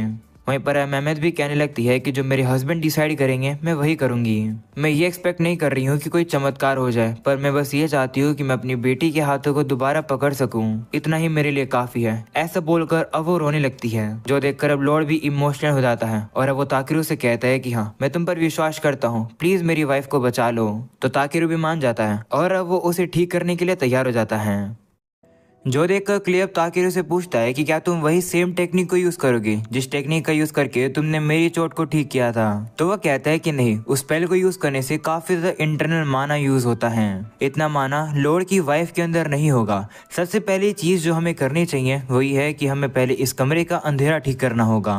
ताकेरू को पता चलता है कि जो लॉर्ड की वाइफ है वो अंधी है, इसलिए वो अपनी हीलिंग मैजिक को आराम से यूज करके उसकी आंखों को ठीक कर देता है, जिससे कि वो भी अब सब कुछ देख पा रही होती है। ताकेरू अब अपनी क्लीन मैजिक का यूज करके उस कमरे को भी अच्छे से साफ कर देता है और खिड़की खोल देता है, जिसकी वजह से सूरज की रोशनी अंदर आ पा रही होती है। पर इस रोशनी की वजह से भी लॉर्ड की वाइफ को कुछ भी नहीं हो रहा होता है, यानी कि वो ठीक हो गई है। ये देखकर लॉर्ड और उसकी वाइफ काफी खुश हो जाते हैं, पर ताकेरू खुश नहीं लग रहा होता है। वो अब लॉर्ड को यहाँ से उसके साथ चलने के लिए कहता है। किसी दूसरे रूम में आने के बाद ताकेरू अब लॉर्ड की वाइफ के बारे में उसे बताता है। वो बताता है कि उसकी वाइफ को आइवर पॉइजन भी हो रखा है, ऐसा हो सकता है कि किसी ने जानबूझकर उसे पॉइजन किया है। जो सुनकर तो लॉर्ड भी हैरान हो जाता है। वहीं ताकेरू बताता है कि मुझे नहीं पता कि ये आइवर पॉइजनिंग क्या होती है और ये काम कैसे करती है, इसलिए मैं तुम्हारी वाइफ को भी ठीक नहीं कर सकता हूँ। क्या तुम इस पॉइजन का कोई एंटीडोट ले सकते हो कहीं से। तो वो कहता है कि इसका कोई एंटीडोट नहीं है। जो ये आइवर पॉइजनिंग है ये काफी सालों पहले फॉरबिडन हो गई थी, जिसकी वजह से इसका एंटीडोट भी खत्म हो गया। तो ताकेरू कहता है कि ऐसी बात है तो हम लोग एक एंटीडोट तैयार कर सकते हैं। अगर हम लोग को ओरिजिनल टॉक्सिन मिल जाएगा तो हम लोग एक एंटीडोट तैयार कर पाएंगे। तो अब लॉर्ड कहता है कि शायद से मैं ढूंढ सकता हूँ। ऐसा बोलने के बाद वो काफी सारी किताबों को पढ़ता है। वह बताता है कि उसके एंसेस्टर्स ने काफी सारी डॉक्यूमेंट्स को तैयार किया था, तो इन्हीं किसी किताब में उस पॉइजन के बारे में लिखा हुआ होगा, पर इन किताबों को एंशिएंट लैंग्वेज में लिखा गया है, जिसलिए इसे पढ़ना काफी मुश्किल है। लेकिन ताकेरू के पास एक ऐसी स्किल है जिसका यूज करके वो पुरानी लैंग्वेजेस को भी पढ़ सकता है। बस अब उसे ये ढूंढना है कि कौन सी किताब के अंदर इस पॉइजन के बारे में लिखा होगा। वो अब अपनी सर्च स्किल को यूज करता है और अब उसे पता चल जाता है कि इस पॉइजन के बारे में किस किताब में लिखा है। ये किताब दरअसल एक छोटी लड़की की डायरी है जिसमें उसने आइवर फ्लावर के बारे में लिखा है कि ये फ्लावर उसे वहां पर मिले थे जहां पर एक बड़ा सा पत्थर है और उस पत्थर की शेप एक घोड़े जैसी है। पास में ही एक लेक भी है काफी बड़ी सी। वहीं पर उस लड़की को ये सुपर रेयर फ्लावर यानी कि आइवर फ्लावर मिले थे। इस जगह के बारे में क्ले कहता है कि मुझे पता है कि ये कहाँ पर है। ये जगह एक छोटे विलेज के पास है। उस विलेज का नाम एसीथ है। तो लॉर्ड कहता है कि वो जगह तो हमारी टेरिटरी के बाहर की है। अगर तुम कैरेजेस से जाओगे तो भी तुम्हें 5 दिन लग जाएंगे। तो ताकेरू कहता है कि ऐसी बात है तो फिर हमें अभी ही निकलना होगा। ऐसा बोलकर वो बाहर आकर कैसल के पास एक स्टोन रख देता है। ये स्टोन इस कैसल को गार्ड करेगा और लॉर्ड की वाइफ भी सही रहेगी। वो लोग अब जाने वाले होते हैं, पर तभी वहाँ टियारी साथ आती है। वो फिर से यहाँ पर ताकेरू से बुरी तरीके से बात करने के लिए माफी मांगती है। तो वो भी कहता है कि कोई बात नहीं, तुम्हें अपनी गलती खुद से रियलाइज हो गई, यही काफी अच्छी बात है। इस चीज के लिए तुम्हें अपने आप पर गर्व होना चाहिए। और वैसे जब मैं चले जाऊंगा तब कोई तुम्हें ये कहने की कोशिश करेगा कि मैं एक विलन हूँ या फिर मैं तुम लोग को धोखा देने की कोशिश कर रहा हूँ। जब कोई तुम्हें ऐसे कहे तो उसकी बात पर विश्वास मत करना। सबसे पहले अपने फादर को बताना। इसके बाद अब ताकेरू और क्ले चले जाते हैं घोड़े के ऊपर बैठकर। वहीं ताकेरू अपनी पावर का यूज करके अपनी घोड़ों की स्पीड को तेज कर लेता है। काफी देर तक ट्रेवल करने के बाद वो लोग जगह पर पहुंच जाते हैं, पर वो देखते हैं कि ये जगह तो बंजर सी हो रखी है। वहां पर उन लोगों को वो लेक भी दिखाई देती है, पर अब यहाँ की हालत देखकर क्ले कहने लगता है कि ये जगह पिछली बार काफी खूबसूरत हुआ करती थी। स्कैन करने के बाद ताकेरू को यही पता चलता है कि इस पानी के अंदर तो पॉइजन है। तभी वहाँ पर कुछ विलेजर्स भी आ जाते हैं जो कि उन्हें देखकर डर जाते हैं और पूछते हैं कि तुम यहाँ क्या कर रहे हो। तो ताकेरू उन लोग को अपने आप को इंट्रोड्यूस करता है। वो बताता है कि हम लोग बेलकाइम से आए हैं। प्रूफ के तौर पर वो लोग अपना गिल्ड का बैंड भी उन्हें दिखाते हैं। तभी अचानक से एक बंदे को चक्कर आ जाता है, जो देखकर ताकेरू को समझ आ जाता है कि ये लोग को अच्छे से खाना नहीं मिल रहा है। तो अब उनसे पूछता है कि मुझे बताओ कि यहाँ पर क्या हुआ है। तो वो विलेजर्स भी अब उन लोग को बाकी के विलेजर्स की तरफ लेकर जाने लगते हैं। वो बंदा बताता है कि 10 महीने पहले जो लेक थी वो अचानक से खराब हो गई। उसके अंदर जो मछलियां थी वो भी मर गई और कुएं का पानी भी बेकार हो गया, इसलिए हम लोग कुछ कर नहीं पा रहे थे। पर तभी एक मर्चेंट आया जिसका नाम एंगाचे था। उसने विलेज को बचाया। उसने कहा कि लेक के पास जो शाइनी गोल्डन फ्लावर उगता है, अगर हम लोग वो उसे दे देंगे तो बदले में वो हमारे विलेज को बचाएगा। वो फ्लावर डिवाइन फ्लावर था जो कि हमारी कहानियों में पास डाउन होता हुआ आया है। वो फ्लावर कहाँ उगता है इसके बारे में सिर्फ विलेज के ही लोगों को पता थी। हमारे पास कोई भी ऑप्शन नहीं था, इसलिए हम लोगों ने उसको एक प्लांट दिया हर महीने। बदले में वो हम लोग को 60 वाटर के बैरल देता था। पर इतना पानी फसलों के लिए काफी नहीं है, तभी से हमारे पास खाने की भी कमी हो गई है।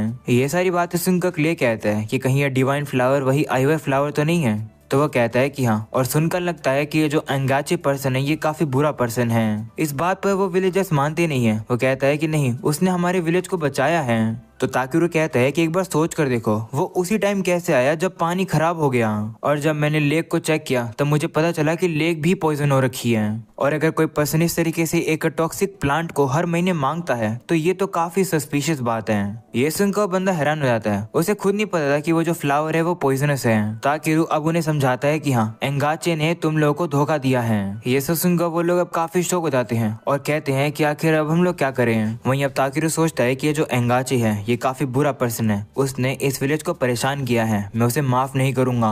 ताकेरू अब भी को स्पिरिट मैजिक यूज करने के लिए कहता है, तो वो भी मान जाता है और अब वो बादलों के ऊपर आकर उस मैजिक को यूज करता है, जिससे कि उस जगह पर अब बारिश होने लगती है, जो देखकर सभी काफी खुश हो जाती हैं। जिसके बाद अब ताकेरू क्लीन मैजिक को यूज करके सभी लोग को साफ कर देता है और अब वो रिपेयर मैजिक को यूज करके सभी के घरों को भी ठीक कर देता है। जिसके बाद वो सभी के लिए टेस्टी खाना भी तैयार कर देता है, जो देखकर वो बंदा काफी खुश हो जाता है। वो ताकेरू से कहता है कि तुमने हमारी काफी मदद करी है, बदले में हम तुम्हें क्या दे सकते हैं। तो वो कहता है कि मुझे वो आइवर फ्लावर चाहिए।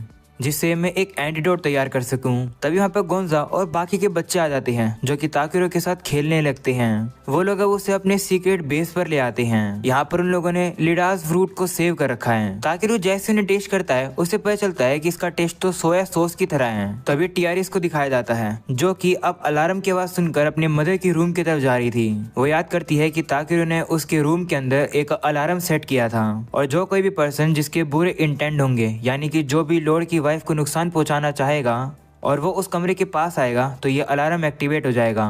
ये आवाज सुनकर अब टीआरएस वहीं जा रही होती है और सोच रही होती है कि मेरी मदर को कौन नुकसान पहुंचाना चाहता है। उसे पता चलता है कि वहाँ पर तो बर्नाल्ड है। वो उसे कहती है कि क्या तुम मेरी मदर को मारने की कोशिश कर रहे हो? तो वो कहता है कि मैं ऐसा क्यों करूंगा। जिस पर वो बताती है कि ताकेरू ने बताया था कि जिसके भी बुरे इरादे होंगे और वो मेरी मदर के रूम के पास आने की कोशिश करेगा तभी अलार्म एक्टिवेट हो जाएगा। तो बर्नाल्ड कहता है कि ताकेरू एक एडवेंचरर है, तुम उसकी बात पर भरोसा कर रही हो। मैंने तुम्हें पहले ही बताया है कि एडवेंचरर्स काफी लालची होते हैं। ये अलार्म और कुछ नहीं है, ये बस एक ट्रिक है जिससे कि ताकेरू तुम्हें धोखा दे रहा है। तो वो कहने लगती है कि नहीं, ऐसा नहीं हो सकता है, ताकेरू ऐसा नहीं करेगा। तो बर्नाल्ड अब कहता है कि तुम किस पर विश्वास करोगी, एक एडवेंचरर पर या फिर मुझ पर? मैं वो हूँ जिसने तुम्हारे घर को काफी अच्छे लॉयल तरीके से सर्व किया है। तभी वहाँ पर लॉर्ड भी आ जाते हैं। उन दोनों की बातें सुनने के बाद लॉर्ड भी अब कहते हैं कि हाँ, ऐसा हो सकता है कि ताकेरू हमें धोखा दे रहा है, पर ये बात भी सच है कि ताकेरू की वजह से मेरी वाइफ की कंडीशन बेहतर हुई है। उसका मैजिक डिवाइस मुझे ये बता रहा है कि बर्नाल्ड तुम एक खतरा हो। मैं चाहता हूँ कि तुम प्रूव करो कि तुम गलत नहीं हो। ऐसा बोलकर वो अपने बटलर के हाथों एक पानी वहाँ पर मंगा देता है और बर्नाल्ड को इसे पीने के लिए कहता है। वो कहता है कि ये वही पानी है ना जो कि तुमने मेरी वाइफ को दिया था, अगर तुम इनोसेंट हो तो इसे पीकर दिखाओ। पर वो अब पानी पी ही नहीं रहा होता है। तो लॉर्ड अब उस पानी को उसके मुंह पर ही फेंक देता है, जो देखकर वो डर जाता है और कहता है कि ये तो पॉइजन है। पर तभी लॉर्ड उस पानी को पीते हैं और कहते हैं कि चिंता मत करो, ये तो बस एक नॉर्मल पानी था, ये तो मेरी बस एक चाल थी तुम्हारी सच्चाई लाने के लिए। जिसके बाद वो अपने गार्ड्स को बुलाकर बर्नाल्ड को पकड़वा देता है। लॉर्ड का बटलर वहाँ पर आकर उसे एक लेटर पकड़ाता है और कहता है कि हम लोग को बर्नाल्ड के सामान में से मिला। उस कागज पर एंशिएंट लैंग्वेज लिखी होती है जिसे टीआरएस नहीं पढ़ पा रही होती है, पर लॉर्ड तो उसे पढ़कर काफी हैरान हो जाता है। वो कहता है कि जिस भी किसी ने ये लेटर लिखा होगा वो ऐसा ही कोई नॉर्मल सा गुंडा नहीं होगा, ये काम जरूर किसी बड़ी सी ऑर्गेनाइजेशन का है। दूसरी तरफ हमें वापस से विलेज का सीन दिखाया जाता है जहाँ पर एंगाचे अब विलेज के चीफ से मिलने के लिए आया है, पर विलेज चीफ यहाँ पर है ही नहीं। तो दूसरा विलेजर उससे कहता है कि तुम यहाँ क्या कर रहे हो? तो वो कहता है कि इस बार मैं थोड़ा जल्दी आया हूँ आइवर फ्लावर्स को लेने के लिए। विलेज चीफ कहाँ है? तो बंदा बताता है कि वो कुछ एडवेंचरर्स के साथ कहीं गया हुआ है और मैंने ये भी सुना है कि जो फ्लावर तुम लेकर जाते हो वो पॉइजनस है, हम तुम्हें वो फ्लावर अब से नहीं देंगे। ये सुनते ही एंगाचे अपने गार्ड्स को वहाँ पर बुला देता है हमला करवाने के लिए।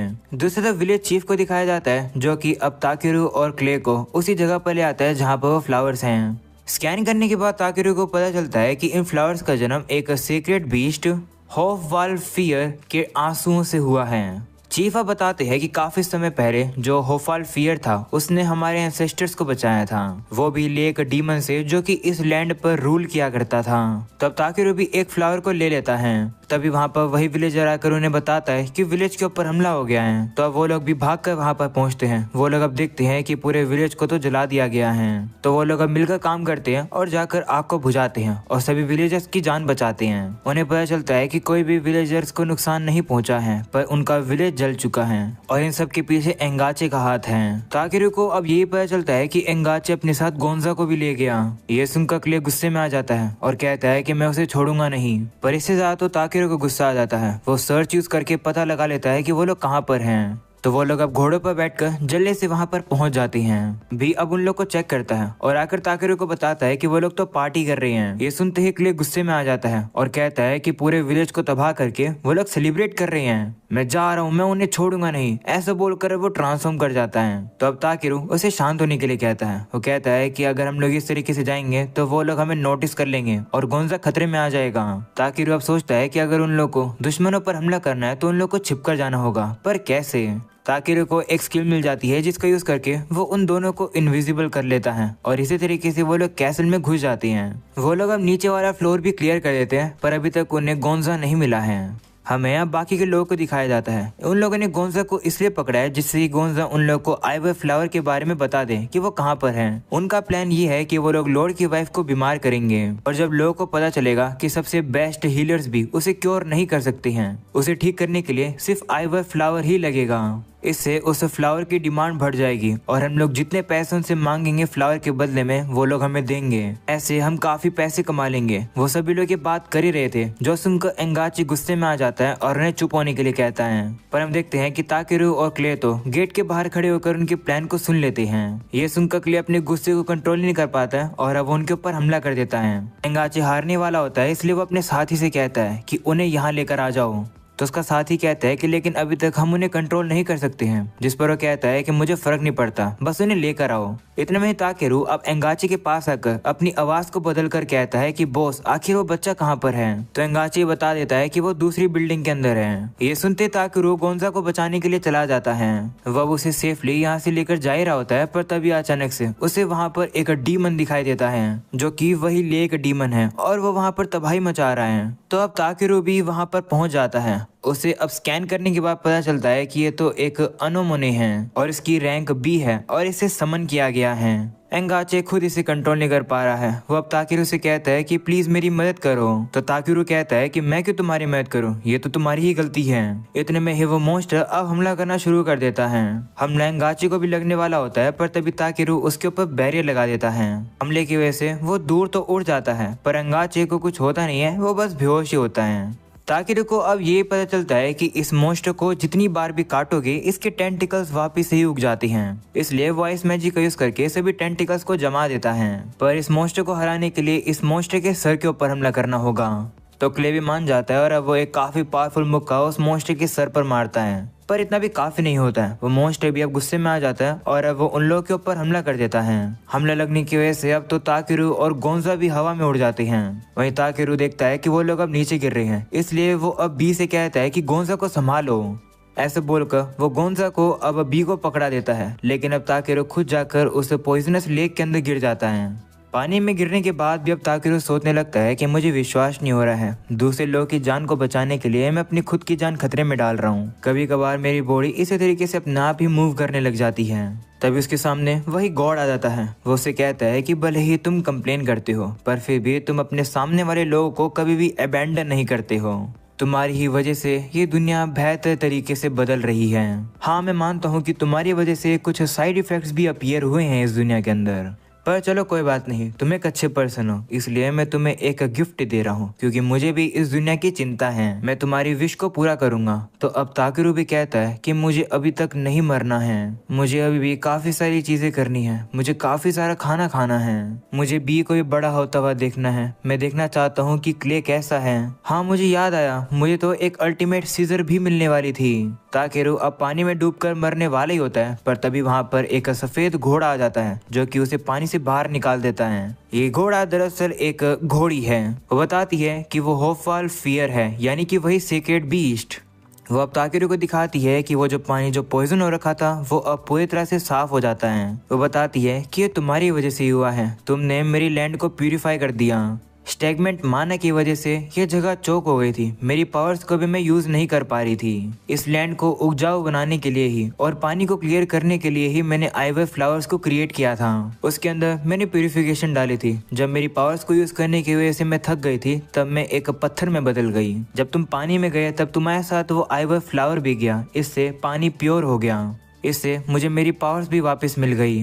नीचे आने के बाद वो लोग ताकेरू को सेफ देखकर खुश हो जाते हैं। ताकेरू उन लोगों को ये बताने लगता है कि भगवान ने मुझे बचाया, जिस पर वो बीस्ट भी कहती है कि तुमने मुझे बचाया, पर कोई भी उसकी बात सुन नहीं पाता है। इसका ये मतलब है कि उस बीस्ट की आवाज को सिर्फ ताकेरू ही सुन सकता है और देख सकता है। जिसके बाद वो बीस्ट अब ताकेरू का शुक्रिया करके वहाँ से गायब हो जाती है। अगले सीन में वो लोग अब गोंजा को सेफली वापस से विलेज में छोड़कर आ जाते हैं। जिसके बाद हम देखते हैं कि ताकेरू ने तो एक टेलीपोर्टेशन स्पेल भी सीख ली है। इस स्पेल को यूज करके वो लोग अब कैसल में काफी जल्दी पहुंच जाते हैं। पहुंचने के बाद वो लोग जल्दी से आइवर फ्लावर से एंटीडोट तैयार कर देते हैं और उसे वो लॉर्ड की वाइफ को पिला देते हैं। उसे पीकर वो भी काफी ज्यादा बेहतर हो जाती है।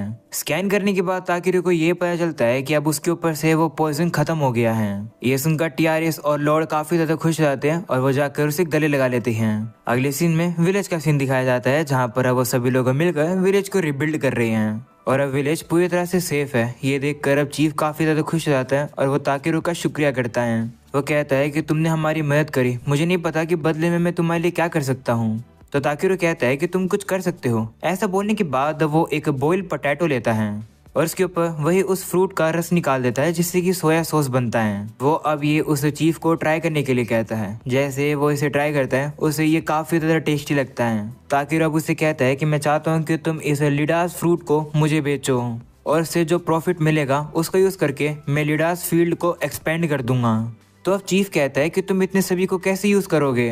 तो वह कहता है कि अगर ये बेलकाइम में फेमस हो गया तो ये इस विलेज की स्पेशलिटी बन जाएगा, तब इस विलेज की काफी ज्यादा कमाई होगी। ये सुनकर अब चीफ भी काफी ज्यादा खुश हो जाता है। अगले सीन में वो सभी लोग मिलकर इस फ्रूट को खाकर काफी अच्छे से सेलिब्रेट करते हैं और अब यहाँ का काम पूरा करके अब ताकिरो यहाँ से चला जाता है। वहीं क्ले अब ताकिरो से कहता है कि इतना बड़ा काम पूरा करके कैसा फील हो रहा है, जिस पर वो कहता है कि मैं इतना ज्यादा थक गया हूँ कि मुझे तो दिन में सपने दिख रहे हैं। ताकिरो ऐसा इसलिए कह रहा है क्योंकि उसे आसमान से वही सीक्रेट बीस्ट आता हुआ दिखाई दे रहा है, जिसे तो इस बार अब क्ले भी देख सकता है। वो ताकिरो से कहता है कि ये कोई सपना नहीं है, ये हकीकत है। उस बीस्ट को देखकर ताकिरो हैरान हो जाता है और उसे पूछता है कि तुम यहाँ क्या कर रही हो, जिस पर वो कहती है कि मैं उस विलेज में काफी समय से थी, अब मेरा वहाँ का काम पूरा होता है और अब मैंने डिसाइड किया है कि मैं तुम्हारी जर्नी में तुम्हारा साथ दूंगी। ऐसा बोलकर अब वो ट्रांसफॉर्म करके अपने ह्यूमन फॉर्म में आ जाती है। ये देखकर तो अब क्ले भी हैरान हो जाता है। वो उससे कहता है कि आप एक सीक्रेट बीस्ट हो, आपने ताकिरो को ही फॉलो करने का चूज क्यों किया, जिस पर वो कहती है कि ताकिरो के साथ लाइफ काफी एंटरटेनिंग हो जाती है और वैसे भी तुम लोग को एक घोड़े की जरूरत भी तो थी, मुझसे बेहतर घोड़ा कौन हो सकता है, तुम अब से मेरी कमर पर बैठकर राइड कर सकते हो।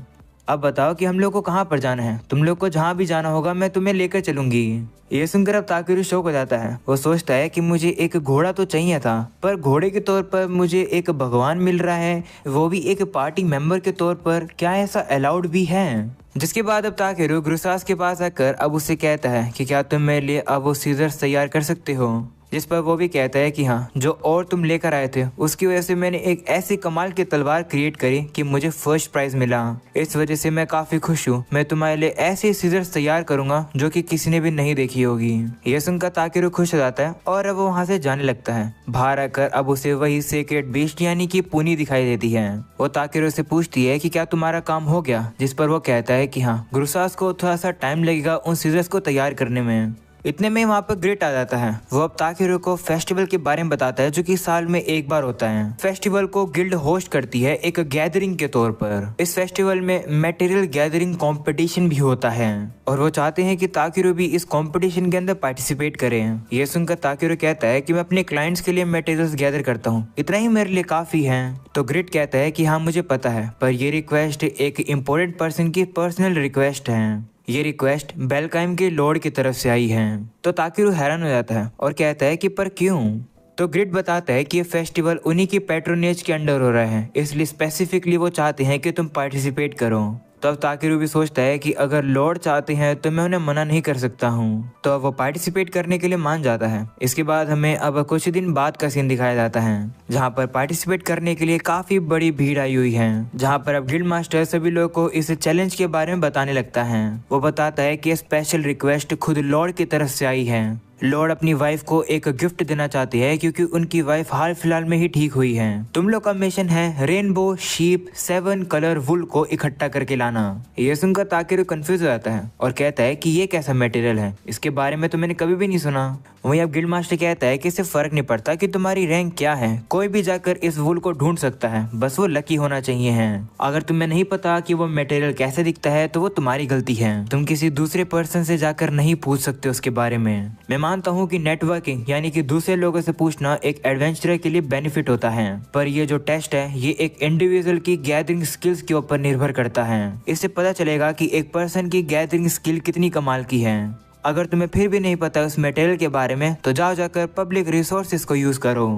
अगर तुम लोग को राइड की जरूरत है तो जाओ जाकर हॉर्स रेंट पर लो या फिर किसी कैरेज में बैठ जाओ। ये सुनकर पुनी कहती है कि इसका मतलब मैं तुम्हारे काम नहीं आ पाऊंगी ताकेरू। तभी गिल्ड मास्टर बताता है कि तुम अपनी पार्टी की भी मदद नहीं ले सकते हो।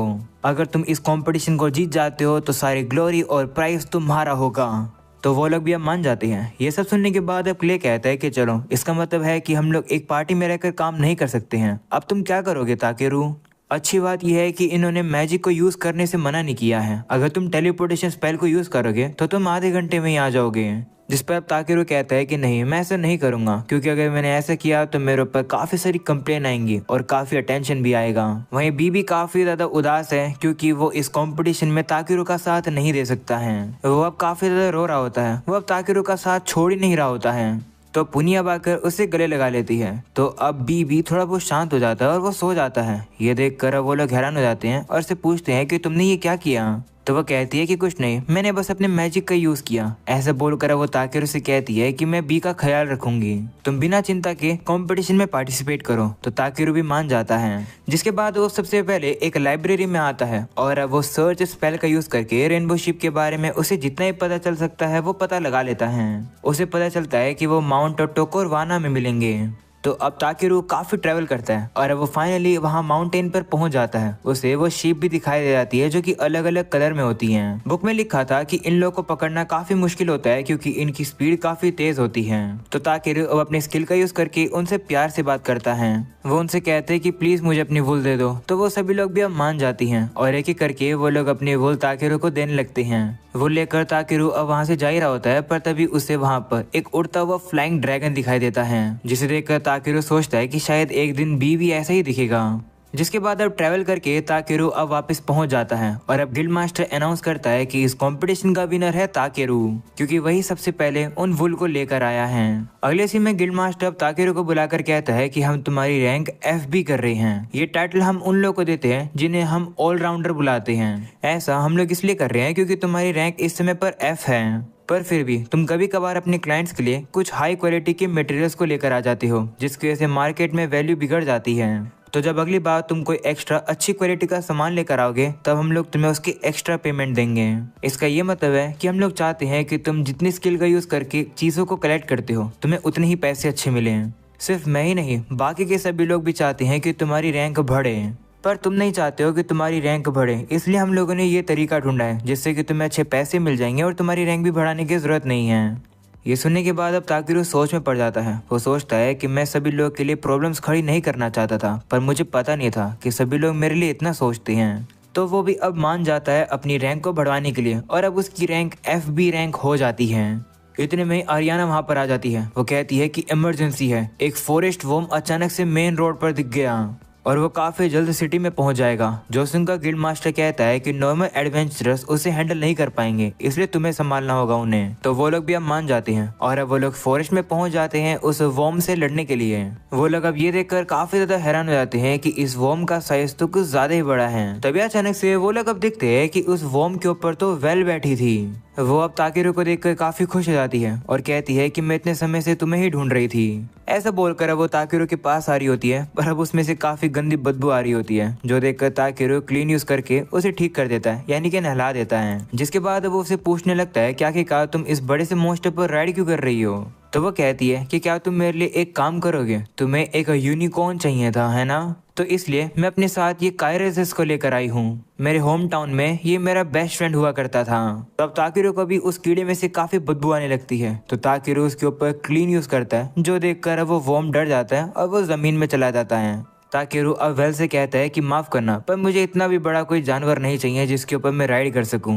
तो वो कहती है कि इसका मतलब तुम्हें एक यूनिकॉर्न चाहिए। जिस पर पुनी कहती है कि एक यूनिकॉर्न तो मेरे सामने काफी नॉर्मल हो जाएगा। जिस पर वेल कहती है कि तुम कौन हो? तो ताकेरू कहता है कि काफी लंबी कहानी है, पहले टाउन में पहुंचते हैं फिर मैं तुम्हें बताऊंगा। जिसके बाद वो लोग अब एक साथ बैठकर खाना पीना करते हैं। वहीं ताकेरू अब उसे सारी बातें बता देता है कि किस तरीके से वो क्ले के साथ पार्टी बनाता है, फिर उसके बाद वो किस तरीके से विलेज में जाते हैं, वहां पर उन लोगों ने क्या किया और उसके बाद उन्हें किस तरीके से पुनी मिली। ये सब सुनकर वेल अब कहती है कि क्या मैं भी तुम्हारी टीम को ज्वाइन कर सकती हूँ? तो ताकेरू भी कहता है कि हाँ, मैं चाहता था कि जब हम लोग अगली बार मिलें तब मैं तुम्हें इनवाइट करूं। तो ये सुनकर वो भी खुश हो जाती है और कहती है कि मैं काफी अपने आप को इम्प्रूव कर रही थी, अब मैं भी ए रैंक की बन चुकी हूँ। जब हम सभी लोग अलग अलग चले गए थे तो उसके बाद मैंने काफी ट्रेनिंग करी। ये सब सुनकर पुनी अब उसे कहने लगती है कि जो तुम्हारा ओरा है वो काफी ज्यादा ही प्योर है, तुम्हारा ओरा मेरे स्पिरिट को ही काफी शांत कर रहा है, तुम शायद से वो हो। वो अब कुछ बताने वाली होती है पर तभी वेल उसे बताने से मना कर देती है। तो वो भी कहती ठीक है। ये सब सुनकर अब वेल कहती है कि मैं नहीं चाहती हूँ कि मैं अपने बारे में छुपाऊं, बताने से पहले मैं चाहती हूँ कि तुम लोग पहले मेरी रिक्वेस्ट को सुनो। दरअसल मेरी बड़ी बहन लुतिकारा मेरे होमलैंड से भाग चुकी है, मैं चाहती हूँ कि तुम लोग उसे ढूंढने में मेरी मदद करो। वह बताती है कि उसकी बहन को विलेज ने श्राइन की मेडन बनने के लिए चुना था, यानी कि मेरी बहन वो पर्सन बनने वाली थी जो कि अगले लीडर्स को जन्म देगी। उसकी शादी हमारे क्लैंसमैन के साथ होने वाली थी और एक बच्चे को जन्म देना था उसे। ये एक काफी बड़ा ऑनर की बात है और ये एक ड्यूटी होती है जो कि ट्रेडिशन के हिसाब से चली आ रही है। पर शादी होने से पहले ही वो भाग गई। उसने कहा कि वो उस पर्सन से प्यार नहीं करती है, इसलिए उसने उस बंदे से शादी करने से मना कर दिया। पर उसने शादी करने के लिए एक शर्त रखी है, वो चाहती है कि उसे एक व्हाइट पेगासस मिले, एक ऐसा व्हाइट पेगासस जो कि इतना खूबसूरत हो कि वो इस दुनिया के अंदर एग्जिस्ट ही ना करता हो। जो सुनकर ताकेरू कहता है कि इसका मतलब तुम एक पेगासस अपनी बहन के लिए लेकर जाने वाली थी। तो अब वो कहती है कि हाँ, और जब मैं उस व्हाइट पेगासस को लेकर गई तब मुझे पता चला कि मेरी बहन वहाँ पर है ही नहीं। तब मुझे रियलाइज हुआ कि अगर कोई मेरी बहन को ढूंढ सकता है तो वो और कोई नहीं बल्कि ताकेरू है। जिस पर वो कहता है कि लेकिन तुम्हारी बहन तो इसलिए भागी है ना क्योंकि उसे शादी नहीं करनी है, तो क्या तुम श्योर हो कि उसे वापस लाना ठीक रहेगा? तो वो कहती है कि मैं नहीं चाहती हूँ कि मैं उसे वापस लेकर आऊँ, मैं बस इतना जानना चाहती हूँ कि आखिरकार वो मुझे बिना बताए क्यों चली गई। जिस पर अब ताकेरू भी मान जाता है और अब वो कहता है कि ठीक है, मैं तुम्हारा ये जॉब करूंगा। और अब वो क्ले से कहता है कि क्या तुम भी मदद करोगे, जिस पर वो भी हाँ करता है। वहीं पुनी भी मान जाती है। ये सुनकर अब ताकेरू कहता है कि चलो फिर चलते हैं एल्फ के होम टाउन में। जिसके बाद वो लोग वहाँ से जाने लगते हैं। ताकेरू अब वेल से पूछता है कि आखिरकार तुम्हारा घर है कहाँ पर, यानी कि एल्फ विलेज कहाँ है। तो वो बताती है कि वो फॉरेस्ट के डीप में है और वो तभी खुलता है जब कुछ कंडीशंस पूरी होती हैं। अगर हम लोग को यहाँ से विलेज में जाना है तो हम लोग को इस फॉरेस्ट में से जाना होगा। वह बताती है कि एल्फ अपने यूनिक मैजिक पावर का यूज करके रास्ता बनाते हैं। जिस पर ताकेरू कहता है कि लेकिन मुझे तो कोई भी रास्ता नहीं दिख रहा। तो वो बताती है कि वो जो रास्ता होता है वो हम सिर्फ एल्फ को ही पता होता है, हम किसी आउटसाइडर को नहीं बता सकते उस रास्ते के बारे में। तो मैं समझ सकती हूँ कि ये एक स्पेशल मैजिक की तरह होता है। तभी पुनी अब ट्रांसफॉर्म कर जाती है। वो कहती है कि अगर हम लोग फॉरेस्ट के डीप में जाने वाले हैं तो तुम लोग मेरे ऊपर बैठ जाओ। तो वो लोग भी अब मान जाते हैं। जिसके बाद अब पुनी अब उन लोगों को काफी तेजी से अब फॉरेस्ट की तरफ लेकर जाने लगती है। फॉरेस्ट में अब काफी डीप में आने के बाद द वेल वहाँ पर प्रे करने लगती है। जैसे ही अब वो प्रे करती है वहाँ पर अब एक वोर्टेक्स ओपन हो जाता है। वेल अब उन सभी लोगों को इस वोर्टेक्स को टच करने के लिए कहती है। वो कहती है कि इस वोर्टेक्स को टच करो पर अपनी आंख बंद करके। जिसके बाद अब वो खुद अंदर चली जाती है। जिसके बाद अब क्ले और बी भी चले जाते हैं। वहीं अब ताकेरू भी जाने वाला होता है पर तभी इतने में ही पुनी अब ताकेरू से कहती है कि जरा वेल से संभल कर रहना। मैं मानती हूँ कि वो काफी ज्यादा ब्राइट लड़की है पर उससे धोखा मत खाना। जो सुनकर ताकेरू भी कंफ्यूज हो जाता है कि आखिरकार पुनी के ये कहने का मतलब क्या है। इससे पहले कि वो उससे कुछ पूछ पाता इतने में ही पुनी अब वोर्टेक्स के अंदर चली जाती है। वहीं पर अब ताकेरू भी उनके पीछे चला जाता है। जैसे वो अब अंदर आता है वो अब यहाँ का नजारा देखकर काफी ज्यादा हैरान हो जाता है क्योंकि ये जगह काफी ज्यादा खूबसूरत लग रही होती है। ये जगह देखकर अब ताकेरू कहता है कि ओह, तो ये है एल्फ का घर। तभी वहाँ पर बाकी के लोग भी आ जाते हैं। वो लोग तो अब यहाँ पर गिरने की वजह से कुछ गंदे हो गए हैं। जो देखकर ताकेरू अब उन सभी लोग को क्लीन करने ही वाला होता है पर तभी अचानक से कोई उनके ऊपर काफी सारी तीरें चलाने लगता है। ये देखकर ताकेरू जल्दी से वहाँ पर एक शील्ड लगा देता है और पूछने लगता है कि आखिरकार ये क्या हो रहा है। तभी वेल अब अचानक से अपने साथियों को रोकती है और अब वो एक तीर को उठाकर कहती है कि ये तीर तो मेरे होमलैंड की है। तभी वहाँ पर अब एक बंदा आ जाता है जो कि वेल को ऑलरेडी जानता है। वो अब वेल से कहने लगता है कि मैंने सेंस कर लिया था कि कोई हमारे विलेज में घुस गया है और वो जरूर तुम ही होगी। तुम्हारी हिम्मत कैसी हुई? ये सुनने के बाद तो अब ताकेरू भी हैरान हो जाता है और वापस से पुनी की बात याद करता है जहाँ पर पुनी ने ताकेरू से कहा था कि वेल से संभल कर रहना।